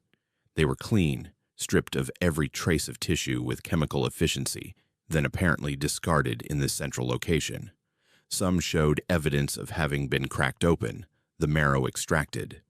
We found the pictographs on the far wall of the chamber, ancient rock art, figures, and symbols painted in pigments that had somehow survived centuries in the cave's environment. The images showed a creature, something vaguely humanoid, but wrong in its proportions. Too tall, limbs too long, a mouth opened impossibly wide. Around this central figure, smaller human shapes ran in obvious terror. Text accompanied the images, symbols I didn't recognize, but which clearly served as warning or documentation of something significant. Coulson was photographing the pictographs when we heard the first sound. Not a scream exactly, more like breathing, deep and rhythmic, coming from passages that extended deeper into the mountain. The sound had a wet quality, suggesting mucous membranes or fluid in airways, and it echoed in ways that made source location impossible. We froze, hands instinctively moving to the emergency flares attached to our equipment belts. The breathing grew louder, closer, and with it came a smell that made my eyes water. Ammonia, concentrated and sharp, mixed with something organic and rotten, the stench of a predator's den mixed with decomposition. I signaled Coulson to retreat toward the entrance, and we began backing away from the deeper passages, keeping our lights pointed ahead, searching for movement in the darkness beyond their reach. It came fast, faster than anything that size should move. We caught glimpses as it passed through our flashlight beams, something massive and pale, skin that looked almost translucent, revealing darker structures underneath. The limbs were wrong, jointed in too many places, ending in appendages that were neither hands nor paws, but something in between. The head, when it turned toward our lights, showed eyes that reflected our beams with a yellow-green luminescence, set in a face that was a nightmare mockery of human features stretched over a skull too large and shaped wrong. The scream it produced froze us in place, our bodies refusing to obey the desperate commands from our minds to run. The sound bypassed our ears entirely, resonating directly in our skulls, vibrating through bone and tissue. It wasn't one voice, but many, overlapping and harmonizing, creating frequencies that caused physical pain. Blood began running from Coulson's nose, and I felt warmth trickling from my own ears as something ruptured from the acoustic assault. The thing lunged toward us, and instinct finally overcame the paralysis induced by that terrible sound. We ran, scrambling over the bone-covered floor, our boots slipping on remains that had been creatures like us before this thing had caught them. Behind us, we could hear it moving, the scrape of its appendages on stone, the wet sound of its breathing, another scream building in its throat or throats or whatever produced those sounds. Coulson reached the passage to the entrance first, and I was right behind him when I heard him fall. One of the bones had shifted under his foot, rolling, sending him sprawling. I grabbed his equipment harness and hauled him upright, practically throwing him into the passage. The creature was in the main chamber now, close enough that our lights revealed it fully, and what I saw will haunt me until I die. It was something evolution should never have produced, a combination of features that made no biological sense. The pale skin pulsed with visible circulation, blue-black vessels carrying fluids through tissue that seemed barely able to contain them. The multiple joints in its limbs allowed movement in directions that defied skeletal structure. The mouth, when it opened to produce another scream, revealed rows of teeth that looked like they'd been grown rather than evolved, serrated and curved, designed for tearing and gripping. But it was the eyes that truly horrified me, because they showed intelligence, calculation, and understanding that we were prey that had wandered into its territory. We reached the entrance ledge and began ascending our climbing ropes with speed that sacrificed technique for survival.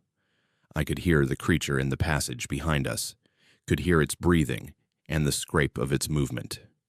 It emerged onto the ledge just as Coulson cleared the top of the cliff. I was halfway up, arms burning with exertion, when I felt the rope shake violently. Looking down, I saw the creature had grasped the line, pulling on it with strength that threatened to tear my anchor points free. I had a signal flare attached to my belt. Without thinking, I pulled it free, struck it against the cliff face to ignite it, and dropped it directly onto the creature below. The magnesium burned at thousands of degrees, and when it struck that pale skin, the reaction was immediate and violent.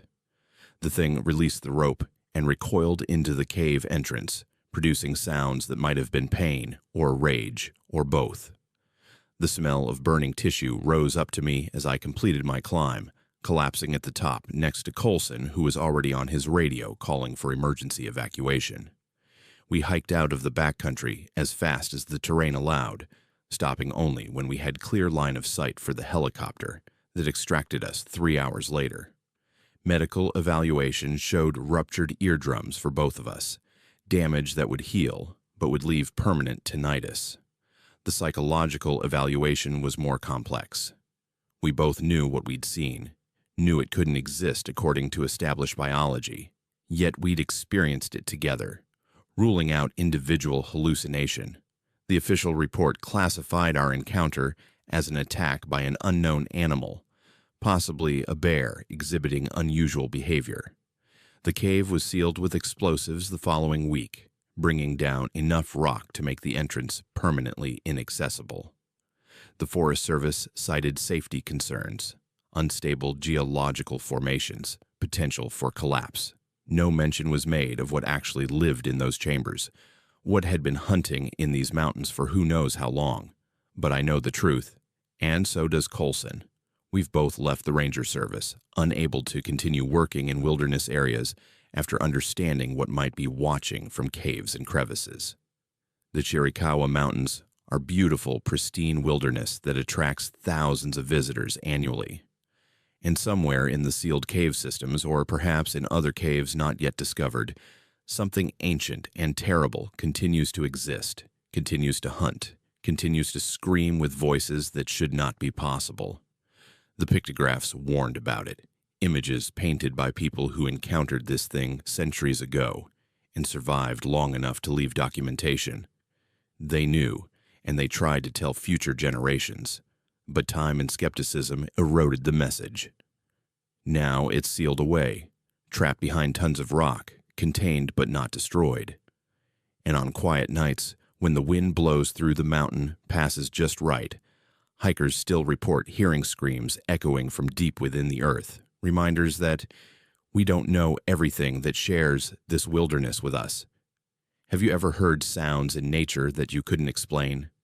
Would you investigate further, or trust your instincts to leave some mysteries unsolved? Tell me in the comments what you think could produce screams that rupture eardrums, and whether some caves should remain unexplored forever. My name is Salem, and I've spent most of my adult life obsessed with forgotten media. At 31, I run a moderately successful podcast exploring abandoned buildings and lost technology, documenting the artifacts people leave behind when they move on to newer, shinier things. December 2018 brought me to Flagstaff, to an old radio station that had ceased operations in 1983.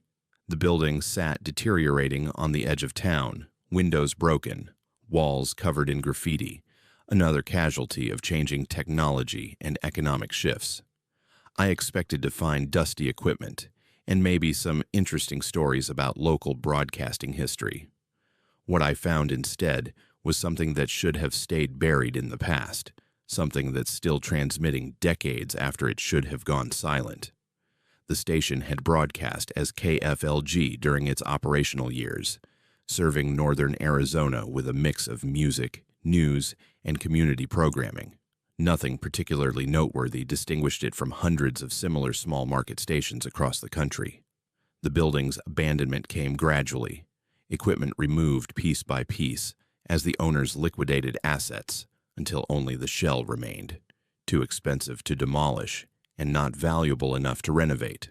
Local urbex communities had explored it extensively, posting photos online that showed typical abandonment aesthetics, collapsed ceilings, water damage, nature reclaiming interior spaces. I arrived on a Thursday afternoon, camera equipment loaded in my backpack, expecting a quick few hours of filming before the early winter sunset. The building's exterior showed advanced decay, aluminum siding hanging loose, foundation cracked and settling unevenly. The main entrance was secured with a chain and padlock, but like most abandoned structures, alternate access existed for those willing to look. A window on the north side had been completely removed, frame and all, creating an opening large enough to climb through without difficulty. Inside, the building smelled of mold and animal waste, layers of dust covering every surface. The reception area held a collapsed desk and some metal filing cabinets that had been pried open and emptied long ago. I filmed the usual establishing shots, documenting the space before moving deeper into the structure. The hallway leading to what would have been the broadcast studios was remarkably intact, doors still hanging on hinges, though most stood open or had been forced. The main studio was larger than I expected, acoustic tiles still clinging to walls despite water damage and time. Empty equipment racks lined one wall, spaces where mixing boards and recording equipment once sat. But in the corner, covered by a tarp that had mostly protected it from the elements, I found something unexpected. A complete broadcast setup, receiver, transmitter, and what looked like a reel-to-reel tape machine, all connected and apparently left behind when the station closed. The equipment was ancient by modern standards, vacuum tubes, and analog circuits from an era before digital technology revolutionized broadcasting.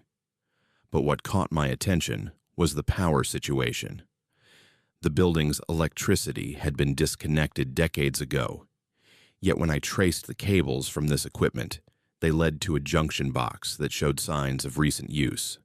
Someone had been here, had connected this gear to something, had kept it operational long after the station's official closure. I explored further and found the generator in what used to be a storage closet.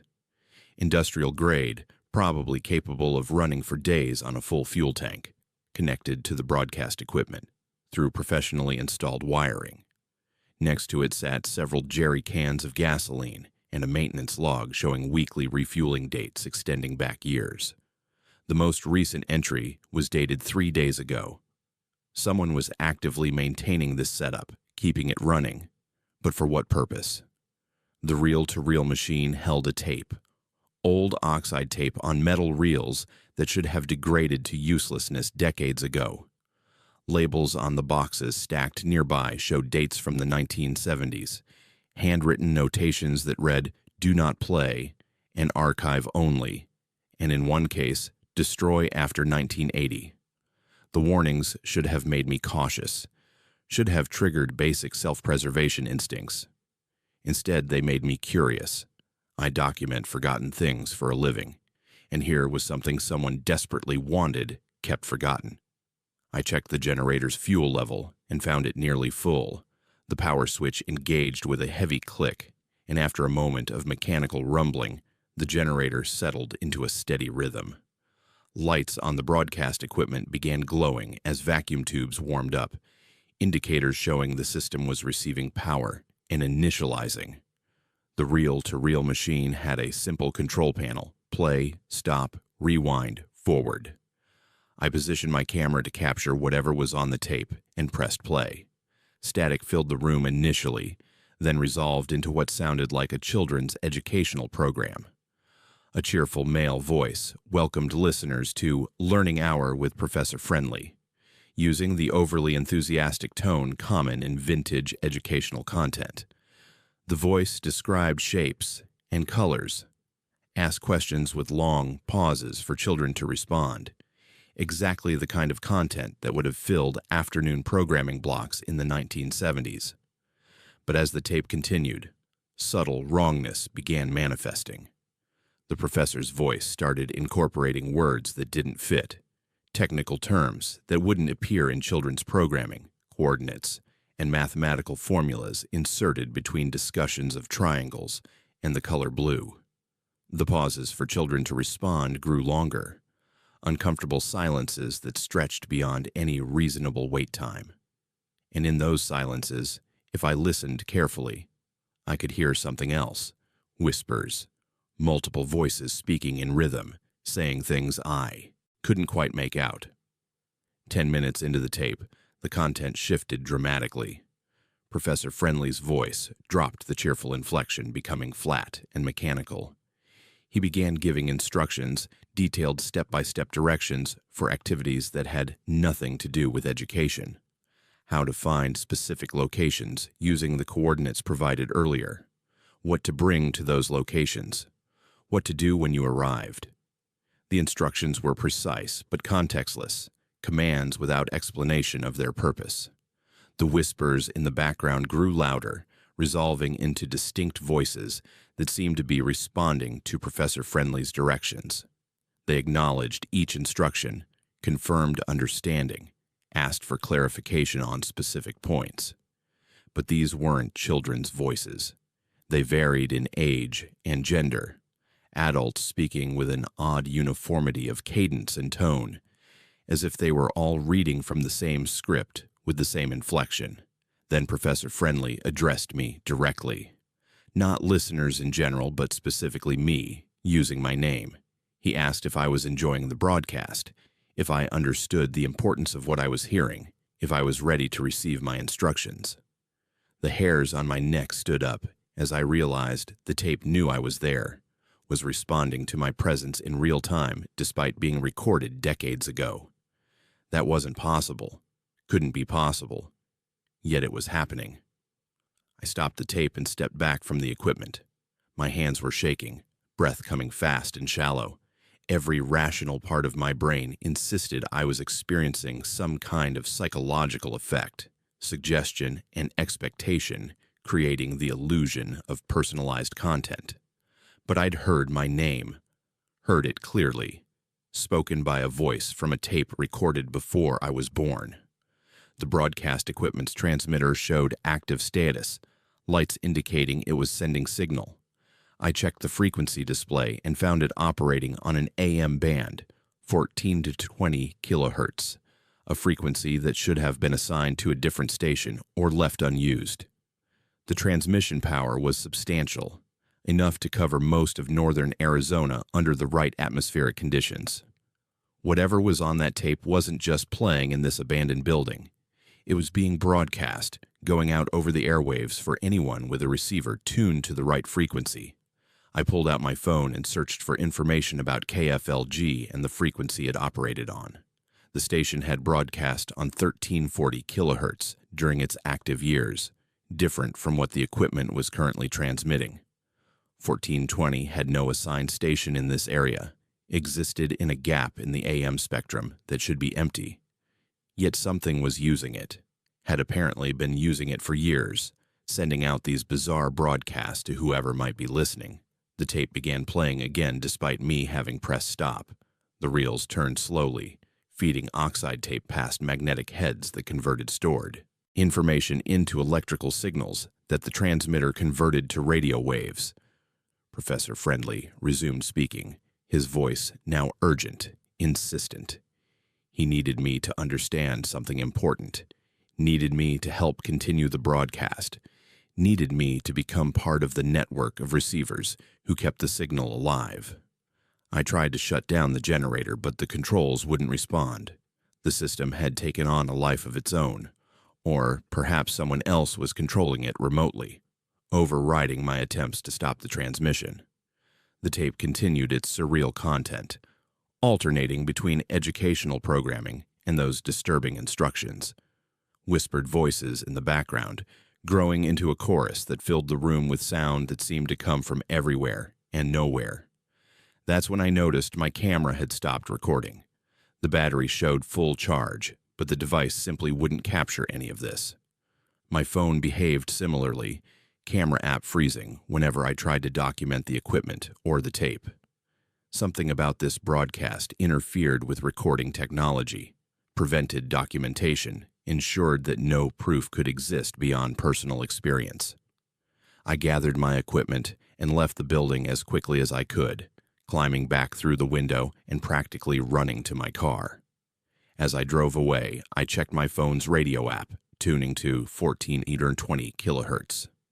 Professor Friendly's voice came through clearly, continuing his bizarre educational content, speaking to listeners who might not even realize they were receiving something impossible.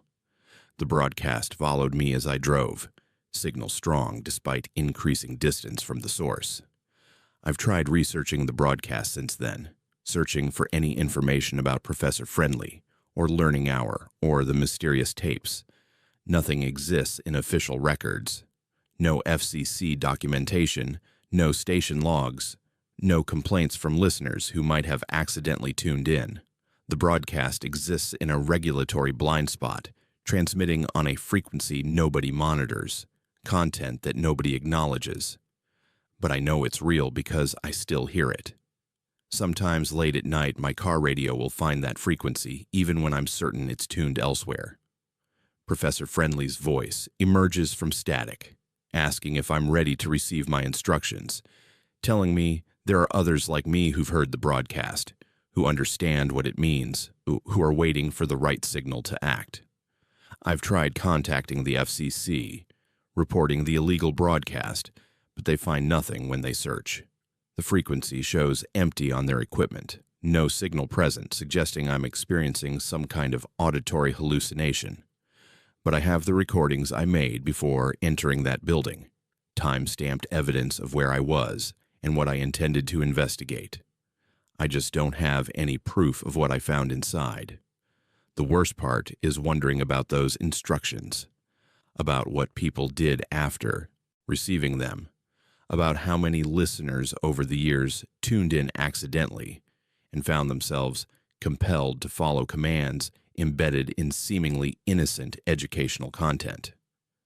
How many children listened to Professor Friendly in the 1970s? How many adults have heard those whispered voices in the background?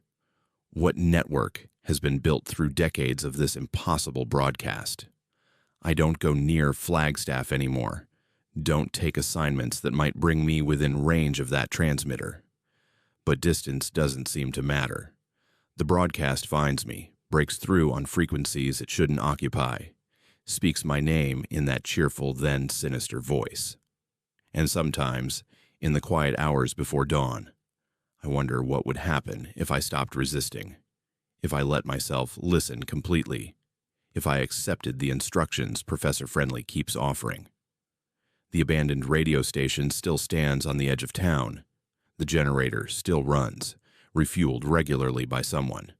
And the broadcast continues night after night, reaching receivers across northern Arizona and perhaps beyond, speaking to anyone patient enough to listen, offering knowledge that comes with a price I'm terrified to pay. Have you ever heard strange broadcasts late at night? Voices on frequencies that should be empty? Would you investigate a signal that seemed to know you were listening?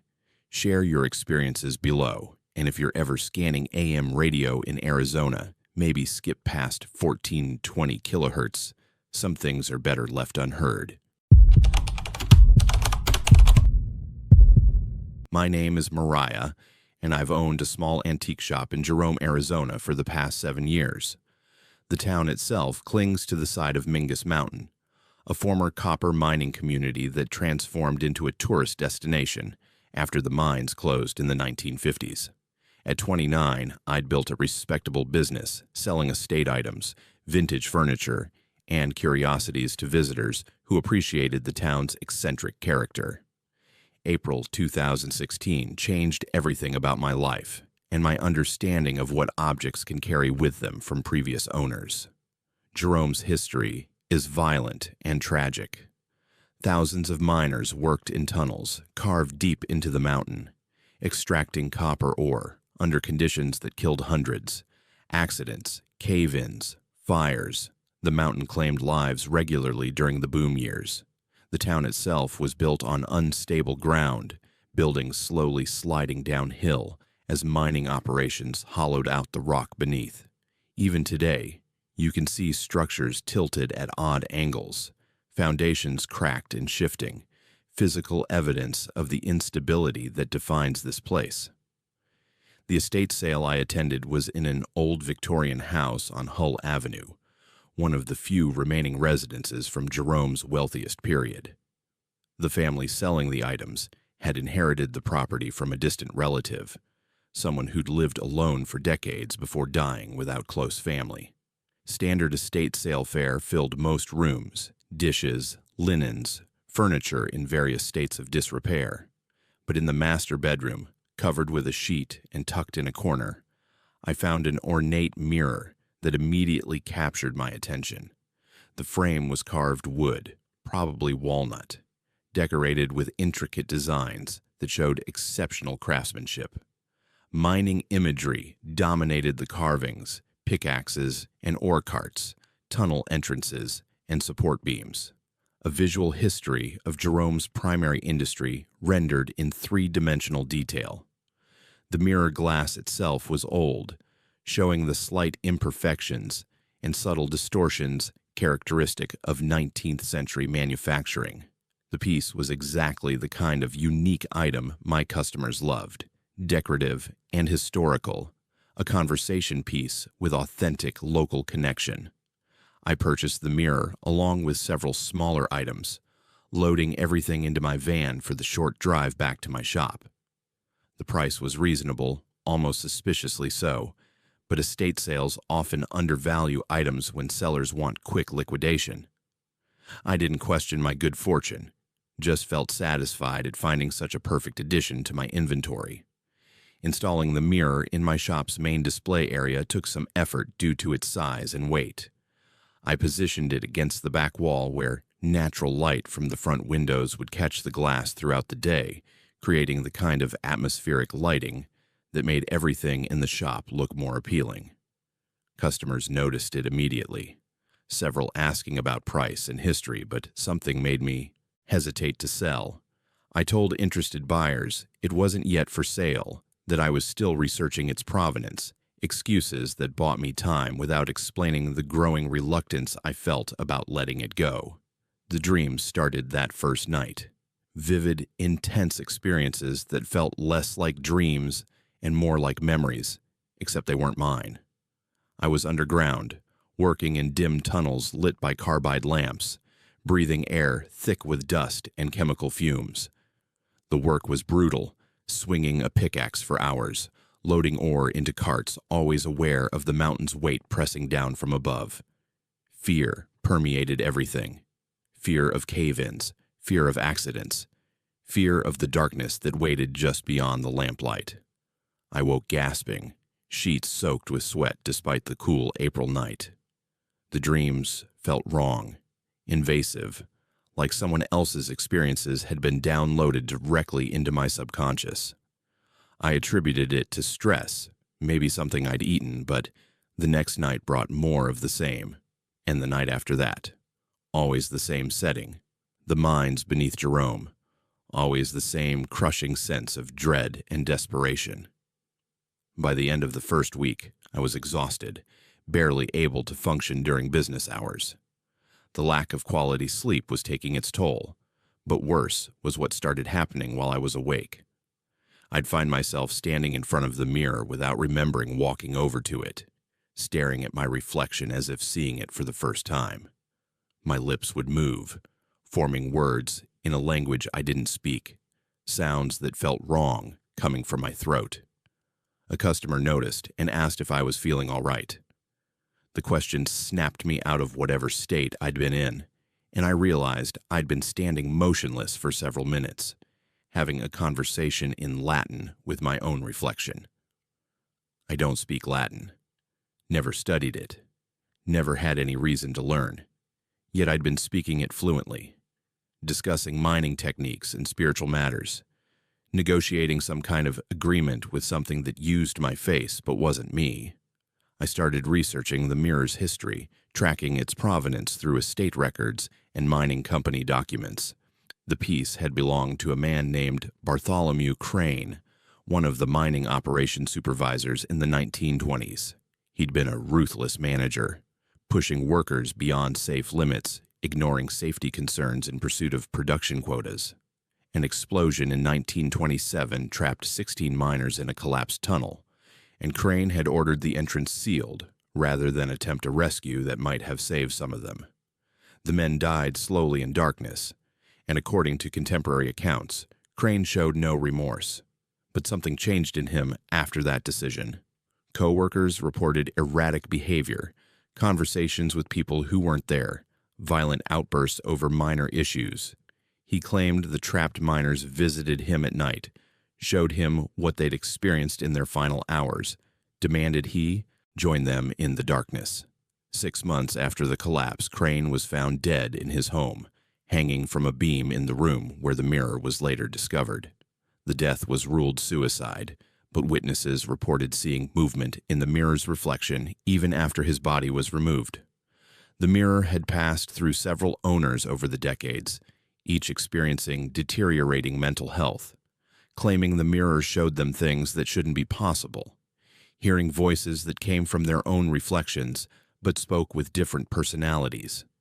Most owners eventually destroyed or gave away everything they owned, trying to purge their lives of whatever the mirror had brought. But the mirror itself survived, moving from estate sale to antique shop to private collection, leaving psychological wreckage in its wake. I should have destroyed it then, should have recognized the pattern and removed this thing from circulation permanently. But something prevented me, some influence that made destruction seem impossible or wrong.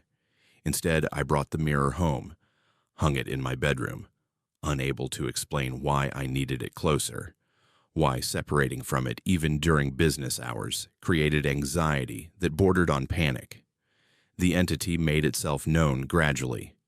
At first, just shadows in the reflection that moved independently of their sources. Then faces appearing in the glass, men with dirt-stained features and desperate eyes, mouths opening in silent screams. The faces belonged to the trapped miners, I realized, the 16 men Crane had sentenced to death by sealing that tunnel. They'd been bound to him through his guilt and their rage. And when he died, that connection transferred to the mirror, the last thing he saw before hanging himself. But Crane's presence was there too, stronger than the others, dominant. He'd made some kind of bargain in his final months, promised something to forces he didn't understand in exchange for power over the miners' spirits. The mirror became the vessel for that agreement, a physical anchor, keeping all of them bound to the material world, unable to move on, locked in eternal conflict. I began losing time, hours disappearing, while the entity used my body for purposes I couldn't comprehend. I'd regain awareness standing in strange locations around town, my hands bloody from handling sharp objects, my voice hoarse from speaking in that Latin I still didn't consciously understand. Friends and customers grew concerned, commenting on personality changes, mood swings, knowledge I shouldn't possess about mining operations and 19th century spiritual practices. The Catholic Church in Jerome, St. Patrick's, had a priest named Father Donnelly who'd served the community for decades. Desperate and terrified, I sought his help, explaining everything despite knowing how insane it sounded. He listened without judgment, familiar with the town's dark history and the spiritual residue that lingered in places where violent death occurred regularly. He agreed to help, warning me that what I was describing sounded like a demonic attachment facilitated by a cursed object, and that breaking such connections could be dangerous for everyone involved. The exorcism ritual took place in my shop after hours, Father Donnelly bringing another priest and several lay assistants trained in spiritual warfare. They blessed the space, created protective barriers using prayer and consecrated materials, then confronted the presence in the mirror directly. What happened next exists in my memory as fragments, disconnected scenes of violence and chaos. The entity fought back viciously. Objects flew across the room without physical contact. Glass shattered. Lights exploded. The temperature dropped so dramatically that our breath became visible, frost forming on surfaces. Through it all, the mirror remained untouched, its glass perfect and clear, reflecting a room that didn't match our reality. In the reflection, the shop was on fire, flames consuming everything, and standing among the destruction was Crane, wearing my face, smiling with an expression of pure malevolence. Father Donnelly performed the rite of exorcism, commanding the entity to release me and depart. The presence resisted, speaking through my mouth with Crane's voice, arguing that the bargain was eternal, that the mirror could never be cleansed because the agreement had been sealed with blood and souls. The miners' faces appeared in the glass behind Crane's reflection, their expressions pleading, asking for release from decades of torment. The ritual lasted hours, prayers and commands repeated in multiple languages, holy water applied to the mirror's surface only to evaporate instantly as if the glass was superheated. I felt myself being pulled in multiple directions, Crane's entity trying to maintain control, Father Donnelly working to sever the connection, the trapped miners grasping at my consciousness like drowning people clutching at rescue. Something broke. Not the mirror physically, but the binding that held everything together. I felt the entity tear away from my mind like adhesive ripping skin, painful and leaving damage in its wake. The miners' faces in the glass became peaceful, their expressions changing from anguish to something like gratitude before fading completely. Crane's reflection remained longest, fighting to the last, but eventually even he was expelled, his face distorting and disappearing as the exorcism completed its work. I collapsed, unconscious for nearly 12 hours. When I woke in the hospital, Father Donnelly explained what they'd accomplished. The attachment was broken, the entity cast out, but the mirror itself remained problematic. They couldn't destroy it. Every attempt resulted in the implement used shattering, while the mirror remained intact. The object carried too much spiritual weight, too much connection to dark forces, to be eliminated by conventional means. The solution was containment. The church took custody of the mirror, keeping it in a secure location with other cursed objects that couldn't be destroyed. It's wrapped in blessed cloth, stored in a locked room that's blessed weekly, kept away from anyone who might accidentally activate whatever remains dormant within its depths. Father Donnelly visits it regularly, maintaining the spiritual barriers that prevent its influence from extending beyond those walls. I sold my shop 6 months later, unable to continue working in a space where such horror had manifested. The experience left lasting damage, psychological scars that therapy helps manage but can't fully heal. I still dream about the mines sometimes, still feel the phantom weight of Crane's presence trying to reassert control. But I'm free in ways those trapped miners weren't for nearly a century, and that freedom came at tremendous cost. Jerome remains beautiful and strange, attracting tourists who love its quirky character and artistic community. But beneath the galleries and wine bars, beneath the charm and renovation, the mountain remembers everything. The tunnels are still there, collapsed and flooded, holding darkness that predates human presence. And in those depths, perhaps other bargains were made, other objects created, other curses waiting for someone curious or unfortunate enough to bring them back into the light. Do you believe objects can carry evil, or is it the people who use them that create darkness? Would you risk purchasing antiques without knowing their complete history?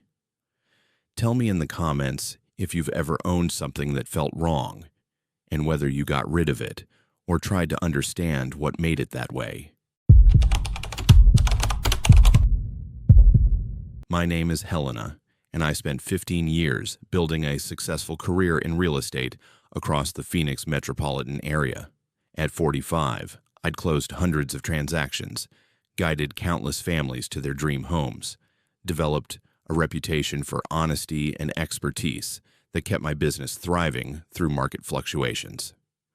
July 2020 brought me to a planned community outside Scottsdale, a development called Harmony Ridge that promised luxury living with exceptional amenities. What I discovered there wasn't a real estate opportunity, but a nightmare dressed as suburban perfection, something so profoundly wrong that questioning it marked me as the one with problems. Harmony Ridge consisted of 200 homes arranged in concentric circles around a central community center, all built in the same Mediterranean revival style with minor variations in color and floor plan. The development had been completed 3 years earlier, selling out within months to buyers attracted by the location, the architecture, and the homeowners association's promise of maintaining property values through strict community standards. Every lawn was perfect, every house pristine, every resident seemingly content with their choice to live in this manufactured paradise. I arrived for a listing appointment on a Thursday afternoon, the temperature hovering around 112 degrees, typical for Phoenix in summer. The address belonged to a couple wanting to relocate for work. Standard situation, nothing that raised concerns. The subdivision's entrance featured an elaborate gate system with security personnel, guest lists, coded access, the kind of controlled entry that wealthy buyers considered essential. The guard checked my identification against his computer, made a phone call to verify my appointment, then allowed me through with directions to the property. Driving through Harmony Ridge felt immediately strange, though I couldn't initially identify why. The streets were immaculate, landscaping maintained to impossibly high standards despite the brutal heat, but something about the uniformity bothered me. Not just architectural consistency, but something deeper, more fundamental. Every house showed identical window treatments, the same cream-colored blinds adjusted to exactly the same angle. Every driveway had vehicles parked in identical positions, noses facing out, centered perfectly between property lines. Even the decorative items visible in yards, garden statues, potted plants, welcome mats, appeared to follow some unspoken standard of placement and style. I parked in front of the listing address and approached the front door. Before I could knock, it opened, revealing a couple in their mid-30s, both wearing khaki shorts and white polo shirts, both smiling with identical expressions of pleasant welcome. They introduced themselves and invited me inside, their movements synchronized in ways that seemed choreographed, turning together, gesturing, together, speaking in alternating sentences that created seamless conversation.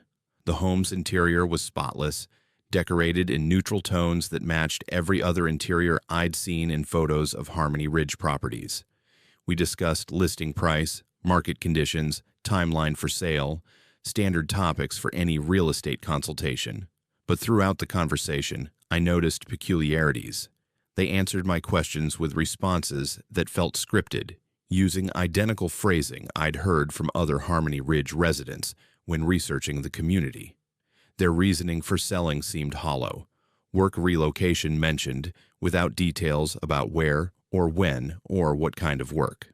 When I asked follow-up questions, they smiled and redirected conversation to community amenities and neighborhood benefits. I completed the listing agreement and left, promising to schedule professional photography and prepare marketing materials. Driving back through the subdivision, I paid closer attention to residents I saw outside. A woman watering her garden moved with mechanical precision, covering the same section repeatedly with exact timing. Children playing in a park followed patterns that looked practiced, their games structured and repetitive rather than spontaneous. Adults walking dogs all used identical leashes, walked at identical paces, stopped at identical intervals for their pets to investigate identical spots. Something was profoundly wrong, but I couldn't articulate what. Nothing I observed was overtly sinister, just increasingly strange patterns that suggested coordination beyond normal community standards. I returned to my office and began researching Harmony Ridge more thoroughly, looking beyond promotional materials to find any information about problems, complaints, unusual incidents. The development company that built Harmony Ridge had connections to a wellness corporation specializing in community health initiatives. Their literature promoted integrated living, optimized environments, scientifically designed spaces that enhanced resident well-being through careful attention to every detail. The Homeowners Association had mandatory participation in monthly wellness meetings, described as educational sessions, covering topics from nutrition to stress management to family harmony. Attendance records were kept, absences noted, with repeated non-attendance resulting in fines and potential forced sale requirements written into the HOA covenants. I interviewed several former Harmony Ridge residents, people who'd purchased homes there but sold within the first year. They described growing discomfort with community expectations, pressure to conform to standards that weren't explicitly stated but were enforced through social mechanisms. Residents who deviated from unstated norms found themselves isolated, excluded from community events, subjected to increased HOA scrutiny. Several mentioned the wellness meetings felt more like indoctrination sessions, presentations that included subliminal messaging and what might have been hypnotic techniques embedded in otherwise normal health education content. One former resident, a man who'd lived there only 6 months, described changes in his wife's behavior after attending meetings. She became insistent about following specific routines, organizing their home according to guidelines he'd never seen written anywhere, but which she could recite in detail. She began speaking in the same cadence and phrasing as their neighbors, losing the individual speech patterns she'd had for the 20 years he'd known her. When he expressed concern, she looked at him with what he described as artificial sympathy and suggested he attend more meetings, participate more fully, open himself to the benefits of integrated community living. I decided to attend a wellness meeting myself, posing as a prospective buyer interested in understanding community culture. The meetings occurred at the Central Community Center every month on the same weekday evening. I arrived early, observing residents as they entered the building. They moved in organized streams, following unstated traffic patterns that prevented congestion or confusion. Everyone smiled continuously, greeting each other with identical phrases, their interactions feeling performed rather than genuine. The meeting room could accommodate all 200 households, arranged in concentric circles that matched the subdivision's street layout. A presentation screen dominated one wall, currently showing abstract patterns that slowly shifted and morphed. Soft music played, tones that felt designed to relax or possibly influence mental states in ways I couldn't identify but definitely felt. I took a seat near the back, trying to remain inconspicuous, observing how residents positioned themselves with mathematical precision, maintaining equal distances from neighbors, facing forward with identical posture. The presentation began with a wellness coordinator discussing nutrition, hydration, sleep schedules, information that seemed benign and helpful, but embedded in the content were instructions phrased as suggestions, recommendations about daily routines that matched what I'd observed in the community. Wake at the same time, eat the same breakfast, follow the same exercise routine, maintain the same household organization. The coordinator called it optimized living, removing decision fatigue by establishing beneficial patterns that required no conscious thought. As the presentation continued, the screen's background patterns intensified, becoming more complex and hypnotic. The music's tempo synchronized with the visual elements, creating multi-sensory input that made concentration difficult. I felt my attention fragmenting, thoughts becoming fuzzy, awareness sliding in and out of focus. Around me, residents sat motionless, eyes fixed on the screen, expressions blank, yet somehow content, absorbing information that seemed to bypass critical thinking and install directly into behavioral programming. I forced myself to look away from the screen, breaking the hypnotic effect. When I glanced at other attendees, I saw several whose eyes tracked my movement, registering my deviation from expected behavior. Their smiles remained fixed, but something behind those smiles shifted. Recognition that I wasn't following the pattern, wasn't accepting the programming, represented something outside their optimized community. The meeting concluded with announcements about community events, reminders about HOA compliance expectations, and emphasis on the importance of full participation in wellness initiatives. Residents filed out in organized streams, and I attempted to leave with them, maintaining the appearance of belonging. But at the exit, 3 HOA board members blocked my path, their smiles never faltering as they asked why I was attending since I didn't live in Harmony Ridge. I explained my interest as a real estate professional, my presence as research for potential clients.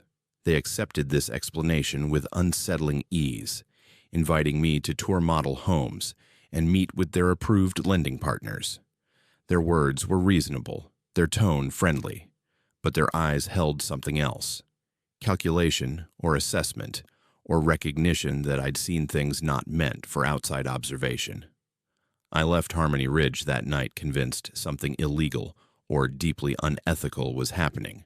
The Wellness Corporation was using the HOA structure to implement population control techniques, conditioning residents through repeated exposure to psychological manipulation disguised as health education. The water supply, I later discovered, was treated with additives that the Wellness Corporation claimed enhanced filtration, but which actually included compounds that increased suggestibility and reduced resistance to behavioral conditioning. I reported my findings to local authorities, to consumer protection agencies, to anyone who might investigate. Every report resulted in standard inspections that found nothing amiss. Officials visited during daytime hours when wellness meetings weren't occurring, interviewed residents who provided glowing testimonials about community satisfaction, reviewed HOA documents that appeared completely legal. My concerns were noted and dismissed, classified as misunderstandings or perhaps projection of my own issues onto a successful planned community. Friends and colleagues began treating me differently. They suggested I was experiencing stress, maybe needed time off, possibly was dealing with personal problems that affected my professional judgment. My business partner expressed concern about my obsession with Harmony Ridge, worried that my accusations might damage our agency's reputation. Even my family questioned whether I'd misinterpreted normal HOA strictness as something sinister. The isolation increased until I found myself in a psychiatric facility, admitted, voluntarily, but encouraged strongly by everyone in my life who'd become convinced I was having a breakdown. The doctors were kind but firm, explaining that paranoid ideation was treatable, that community living situations sometimes triggered anxieties in people who valued independence, that with proper medication and therapy, I could overcome these delusions. I spent 6 weeks in treatment, participating in therapy sessions that felt uncomfortably similar to the wellness meetings I'd witnessed. The same patterns, the same techniques, the same pressure to accept prescribed thinking and abandon individual interpretation of experience. I learned to say what they wanted to hear, to acknowledge that my concerns had been exaggerated, that I'd been under stress and had misread normal situations as threatening. They released me with prescriptions and recommendations for ongoing outpatient treatment. I returned to work with restrictions, my business partner handling Harmony Ridge and any similar communities, while I focused on standard single-family homes and established neighborhoods. Life resumed its normal patterns, except nothing felt normal anymore because I understood what lay beneath the surface of optimized communities and wellness initiatives. But here's what terrifies me most. Sometimes I catch myself following routines I don't remember establishing, organizing my home according to principles I never consciously adopted, speaking in phrases that sound scripted rather than spontaneous. I wonder if the treatment facility didn't help me overcome delusions, but instead completed the programming I'd resisted at Harmony Ridge. I wonder if I'm writing this as myself, or as what they've made me, if my thoughts are still my own, or if they've been optimized, integrated, made harmonious with some larger plan I can't perceive. The subdivision is still there, still thriving, still accepting new residents who are attracted by its perfection and order. And maybe I was wrong. Maybe they're happy. Maybe optimization and integration and harmony are worth surrendering individual thought. Maybe I'm the problem, the broken element that couldn't accept improvement. Or maybe I'm the only one who escaped, and this creeping doubt is just the last stage of conditioning finally taking hold. Have you ever felt like everyone around you was following a script you couldn't read? Would you sacrifice independence for the promise of optimized happiness? Tell me in the comments if you've lived in a planned community with strict HOA rules and whether you ever wondered what happened to neighbors who didn't quite fit in. My name is Jace, and I worked as a ranch hand on a remote property near the Navajo Nation border for 8 months in 2013. At 52, I'd spent most of my adult life working cattle operations across the Southwest, comfortable with isolation and physical labor that kept me outdoors. The position came with decent pay, private accommodations, and minimal supervision, since the owner lived in Phoenix and visited only quarterly. September marked my 5th month there, and that's when the cattle started dying in ways that defied every explanation I could devise based on decades of ranching experience. The property sprawled across 4,000 acres of high desert terrain, mostly scrubland with scattered juniper and adequate water from a spring-fed creek system. The owner ran about 200 head of cattle, modest operation requiring just one full-time worker to maintain during normal conditions. My responsibilities included checking fence lines, monitoring water sources, treating minor injuries or illness in the herd, and reporting anything unusual. The work suited me perfectly. Days spent riding across open country, nights in a small but comfortable cabin, minimal human contact beyond occasional supply runs to the nearest town 40 miles away. The first mutilated animal appeared on a Tuesday morning during routine pasture checks. A young heifer, maybe 18 months old, lying in an arroyo about 2 miles from the main ranch buildings. The positioning was wrong immediately. Cattle don't naturally end up in arroyos unless chased or fleeing something. When I approached, what I found made my stomach turn, despite years of experience with livestock death and predation. The heifer was intact externally. No visible wounds, no signs of struggle. But when I checked more carefully, I found small punctures at the jugular and femoral artery, precise wounds that had drained the animal completely of blood. The ground beneath showed no blood pooling, no saturation you'd expect from that volume of fluid loss. The tissue around the punctures had a chemical burn appearance, edges blackened and hardened in ways that suggested venom or digestive enzymes. Most disturbing was the complete lack of scavenger activity. In this environment, coyotes and ravens should have found the carcass within hours, yet it lay untouched, as if predators instinctively avoided it.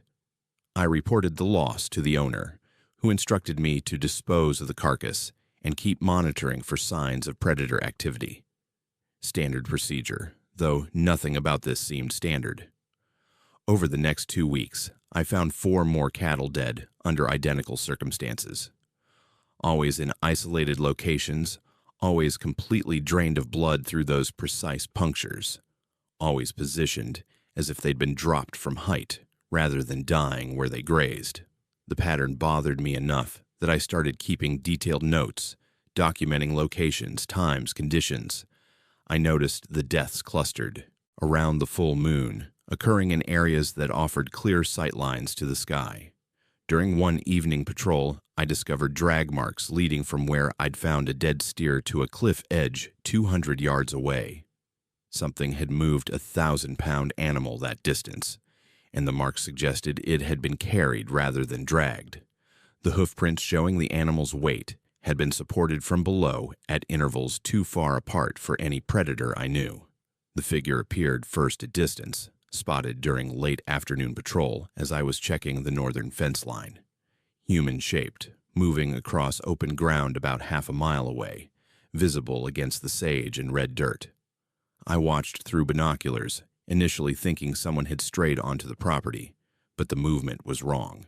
The gait shifted, sometimes bipedal with a stride too long for human proportions, sometimes dropping to all fours and covering ground with a speed that seemed impossible.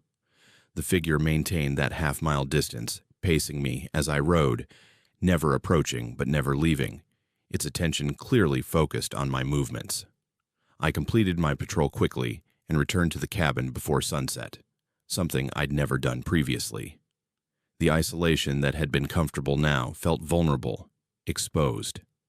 The cabin sat alone in open terrain, near a structure, the abandoned ranch house a mile away. No neighbors within 20 miles. That night, I heard my own voice calling from outside, perfectly mimicked, asking myself to come out and check something. The words were mine, the cadence exact, but I was inside and had said nothing. Whatever produced that sound was outside in darkness, trying to lure me out using my own voice as bait. I kept the doors locked, lights off, rifle loaded, and ready, though I wasn't sure bullets would matter against something that could perfectly replicate human speech. The calling continued intermittently through the night. Sometimes my voice, sometimes other sounds, mechanical noises like truck engines or livestock in distress, anything that might trigger a response to investigate.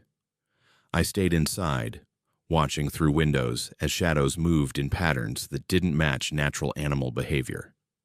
Morning brought temporary relief, though the ground around the cabin showed tracks that made no sense. Four-toed prints that looked almost human, but were twice the size, interspersed with what might have been dog or coyote prints, but were somehow wrong in their spacing and depth. The tracks circled the cabin repeatedly, approaching the doors and windows, testing the structure's perimeter. I called the owner and explained the situation as objectively as possible. Dead cattle, unusual tracks, something stalking the property that I couldn't identify. He listened with what sounded like resignation rather than surprise, then told me what previous ranch hands had experienced. 7 workers in the past 12 years, none lasting more than a year, all reporting similar phenomena: mutilated livestock, figures in the distance, voices in the darkness. A persistent sense of being watched by something that understood human behavior well enough to exploit it. The property had history, he explained reluctantly. The land had been purchased from a Navajo family in the 1940s, a transaction that local tribal members considered illegitimate due to circumstances around the sale. There were stories about the area, accounts going back generations about something that lived in the canyons and hunted across the flats, a being that walked on 2 legs, or 4 depending on its purpose, that could imitate any sound, that understood the patterns of livestock and the people who tended them. He called it a skinwalker, though he admitted not understanding the cultural specifics or spiritual significance. What he knew was that the ranch had problems no conventional solution addressed, that livestock losses were factored into operating costs, that workers were warned but never believed until they experienced it themselves. He offered to increase my pay if I'd stay through the season, get the herd through to winter when activity typically decreased. The money was tempting, but something in his voice suggested he expected me to refuse. That night, I saw it clearly for the first time. The moon was 3 days from full, bright enough to illuminate the landscape in silver blue light. I was watching from the cabin window when the figure approached, moving with that unsettling gait that shifted between human and animal locomotion.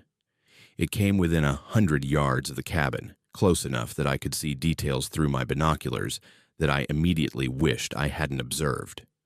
The proportions were human, but exaggerated, limbs too long and jointed in ways that allowed movement in multiple directions. The skin looked wrong, too loose in places, too tight in others, as if it didn't quite fit the structure beneath. The face, when it turned toward the cabin, showed features that might have been human once but had been stretched and distorted into something else. The eyes reflected my flashlight beam with a yellow-green luminescence. Animal eyes, in a shape that wanted to pass as human. It stood upright and called to me again, using my voice, saying my name exactly as I would say it, inflection perfect. Then it shifted position, dropping to 4 legs, and the transformation was fluid, natural, as if the body had no fixed form, but could adapt to whatever configuration best served its current need. It circled the cabin twice, maintaining that 100-yard distance, then moved toward the livestock pens, where I kept a few horses. I watched helplessly as it approached the horses, which were screaming with primal terror, trying to break through their enclosure to escape. The thing moved among them with predatory grace, selecting one, a bay mare I'd ridden for months. What happened next was brutal and efficient.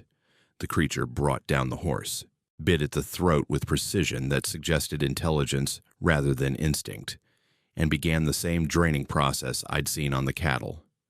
The mare stopped struggling within seconds, some toxin or shock paralyzing it instantly. When the creature finished, it stood upright again and looked directly at my window, at me watching from inside. Even at that distance, I felt the weight of its attention, the intelligence behind those reflected eyes. It knew I was watching, wanted me to see what it was capable of, was demonstrating either dominance or warning. Then it moved away with that impossible gait, disappearing into the darkness beyond the reach of my lights. I left the next morning, loading my belongings before sunrise and driving off the property while I still had nerve. I called the owner from town, apologized for breaking my commitment, refused the extra pay he offered to convince me to return. Some money isn't worth earning. Some situations exceed what any reasonable person should endure. The experience changed my relationship with wilderness and isolation. I still work ranches, but only properties with multiple workers, never alone, never in areas with histories I don't fully understand. The rational part of my mind tries to explain what I saw, suggesting unusual animal behavior, tricks of light and shadow, stress-induced perception problems. But I know what I experienced was real, was purposeful, was something that exists outside conventional zoology and defies easy explanation. The Navajo people have knowledge about these things, traditions, and protocols for dealing with entities that inhabit borderlands between human and animal, physical and spiritual. I should have asked questions before taking that job, should have understood that some isolation comes with occupants who claim territory by means we don't fully comprehend. The ranch still operates, still loses livestock at rates that make conventional ranching economically questionable, still cycles through workers who rarely last a full year. And sometimes, late at night, when I'm alone, I hear my own voice calling from somewhere outside, perfectly mimicked, asking me to come check something. I know it's not real. No, it's just echo or memory or mind playing tricks. But the instinct to respond, to investigate, to trust my own voice remains strong. And I wonder if that thing, whatever it was, left some mark on me, some connection that allows it to reach across distance and continue its attempts at lure and capture. The bay mare's death haunts me most, the way it stopped fighting so quickly, the acceptance in its eyes as paralysis took hold. I wonder if that's what it feels like when something that shouldn't exist proves itself real, when everything you thought you understood about the world gets demonstrated as incomplete. Maybe fighting is pointless when you encounter something that operates by entirely different rules, something that's been in these territories far longer than human. Ranching operations, something that will remain long after we abandon our attempts to impose order on wilderness that belongs to older claimants. Have you ever encountered something that made you question the boundaries between animal and something else? Would you stay in a job where the dangers came from sources you couldn't explain or defend against? Share your thoughts below, and if you've worked in remote areas near tribal lands, did you experience anything that made you reconsider what else might share that space?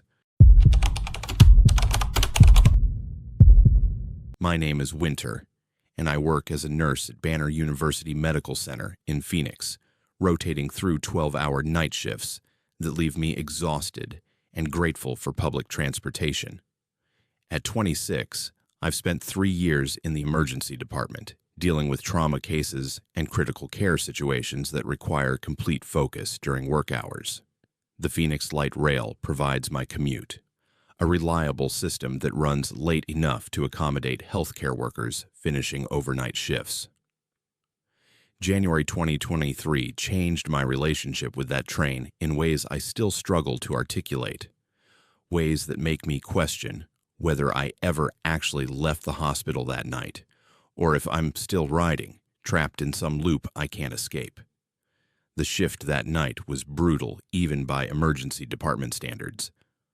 Multiple vehicle collision brought in 6 critical patients simultaneously, all requiring immediate intervention, teams working frantically to stabilize injuries and prevent deaths. I spent hours moving between treatment rooms, assisting with procedures, documenting everything while trying to maintain the emotional distance necessary to function in crisis situations.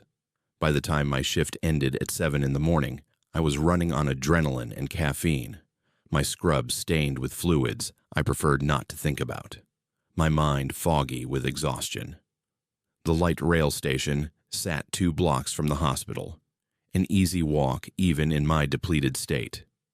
The platform was nearly empty at that hour, just a few other night shift workers waiting for trains to carry them home. The digital display showed the next train arriving in 4 minutes, information I barely registered as I collapsed onto a bench and closed my burning eyes.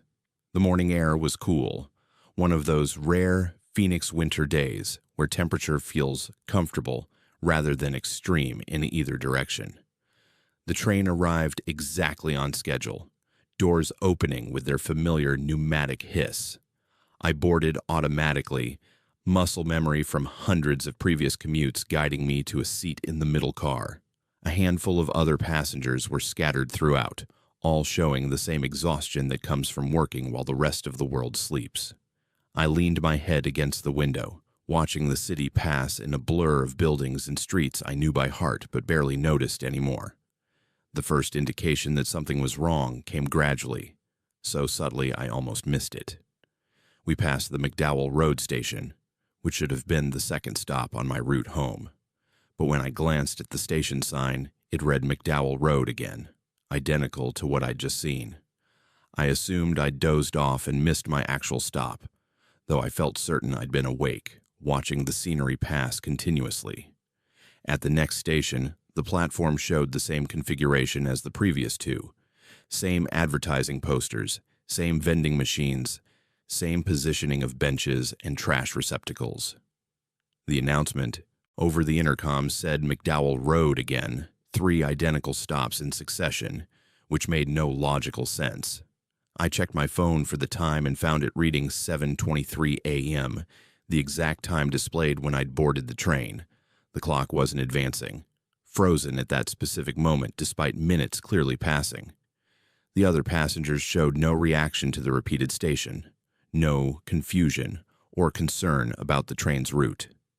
They sat in their same positions, maintaining the same postures, some reading phones, others staring into space, a few sleeping or appearing to sleep. When I looked closely at the woman across from me, I recognized her jacket and the book she was reading. The exact same book held at the exact same page position as when I'd first entered the car. She hadn't turned a page or shifted position despite the time that must have elapsed. I stood up, intending to move to a different car or perhaps exit at the next stop and wait for a different train. But when I reached the connecting door between cars, it wouldn't open. The emergency release handle that should override the automatic locks was frozen in place, immovable despite increasing effort. Through the window in the door, I could see the next car with its passengers, all motionless in identical positions to the people in my section, as if the entire train was populated by mannequins or people locked in suspended animation. The train continued moving, stopping at stations that all appeared identical.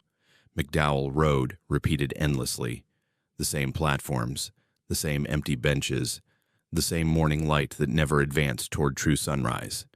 The announcements continued their monotonous cycle, mechanical voice identifying the same stop over and over. Doors opening and closing, but no one entering or exiting. The routine had become a loop, operating on automatic repetition with no variation or progress.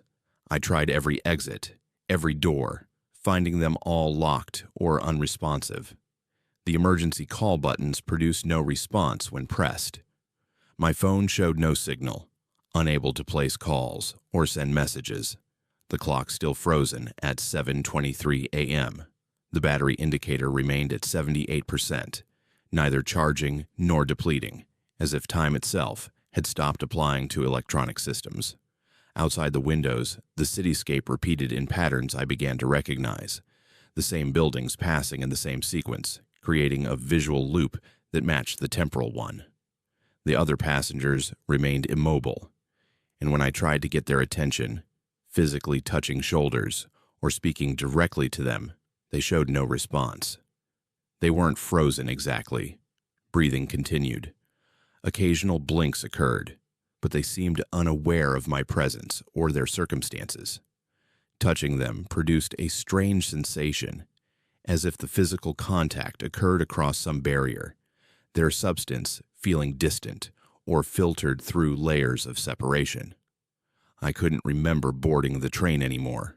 When I tried to recall walking from the hospital, finding the platform, watching the train arrive, the memories felt thin, unconvincing, like descriptions of events rather than actual recollections. I couldn't remember what my apartment looked like, couldn't visualize my roommate's face, couldn't recall any specific detail about my life outside this train car.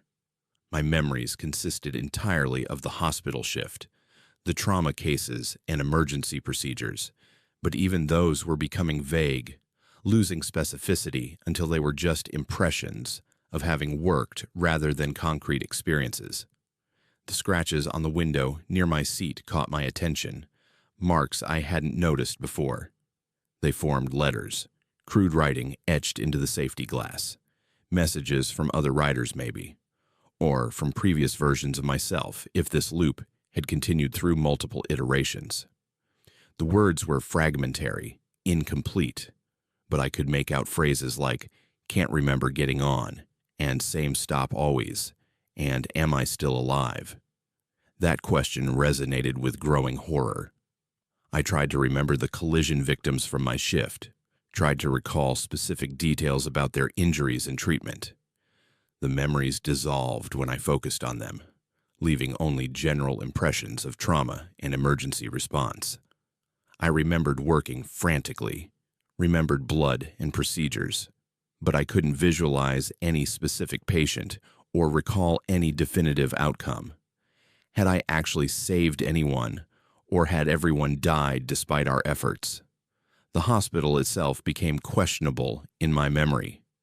I knew I worked there, knew the layout and procedures, but I couldn't remember arriving for that shift or what had happened during my previous days off. When I tried to trace my memories backward, they stopped at some undefined point, as if I'd simply materialized at the hospital with a complete set of professional knowledge, but no personal history supporting it. The train continued its loop, and I continued riding, unable to exit, unable to affect anything, unable to contact anyone outside this enclosed system. The other passengers remained in their suspended state, and I began to wonder if I appeared the same to some other conscious rider, frozen in place, unresponsive to their attempts at interaction, just another element in this repeating nightmare. Time became meaningless in the absence of progression. I might have been riding for hours, or days, or weeks, impossible to measure, when each moment repeated identically. The exhaustion I'd felt boarding the train persisted unchanged, neither increasing nor decreasing, as if my physical state was locked at that specific level of depletion.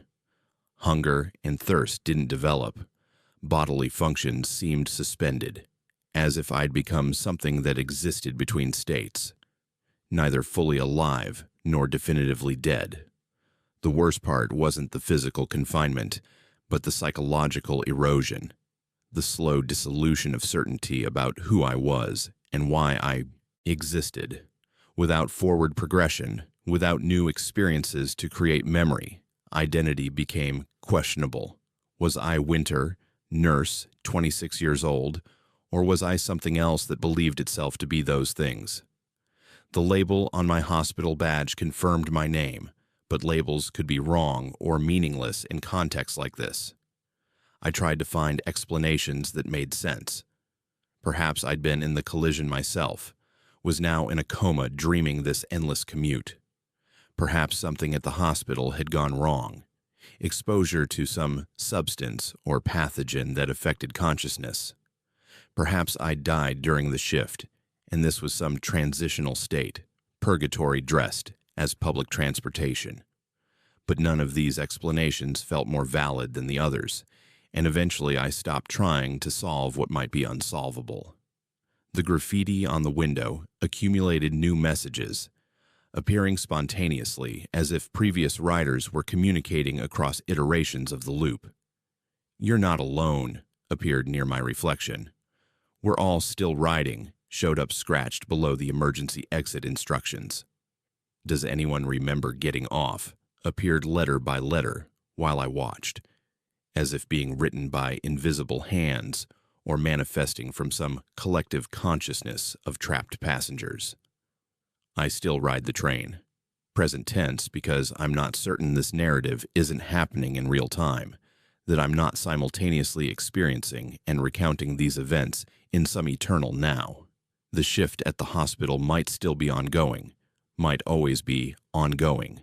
Those trauma patients suspended between life and death, myself suspended between work and home, none of us completing our journeys or reaching resolution. Sometimes I wonder if anyone notices my absence, if my co-workers reported me missing, if my family searched for me. But I'm having difficulty remembering if I have family, if there are people outside this train car who would register my disappearance as significant. Maybe I exist only here, have always existed only here, and the memories of nursing and emergency departments are false histories implanted to create the illusion of a life beyond this endless commute. The announcements continue. McDowell Road Station, again and again, the mechanical voice never tiring or varying. The doors open and close. The train moves along its tracks, and I remain seated by the window, watching the same cityscape repeat, feeling less certain with each loop whether I'm passenger or part of the train itself, whether this is happening to me or whether I am the happening, a consciousness embedded in the transit system's operating routine, doomed to repeat this journey for reasons I can't remember or perhaps never knew. Have you ever lost track of time during a commute and wondered if you actually reached your destination? Do you believe consciousness could become trapped in repetitive moments, unable to progress forward? Tell me in the comments if you've experienced time loops or moments that felt like they repeated impossibly, and whether you ever truly escaped or just convinced yourself you did. That concludes our journey through 11 disturbing true Arizona horror stories. Each tale revealed different terrors lurking in the desert state, from cosmic entities to psychological nightmares. If these stories unsettled you, subscribe to Bleak Fears and activate notifications so you never miss our investigations into darkness that exists beyond comfortable explanations. Stay vigilant out there.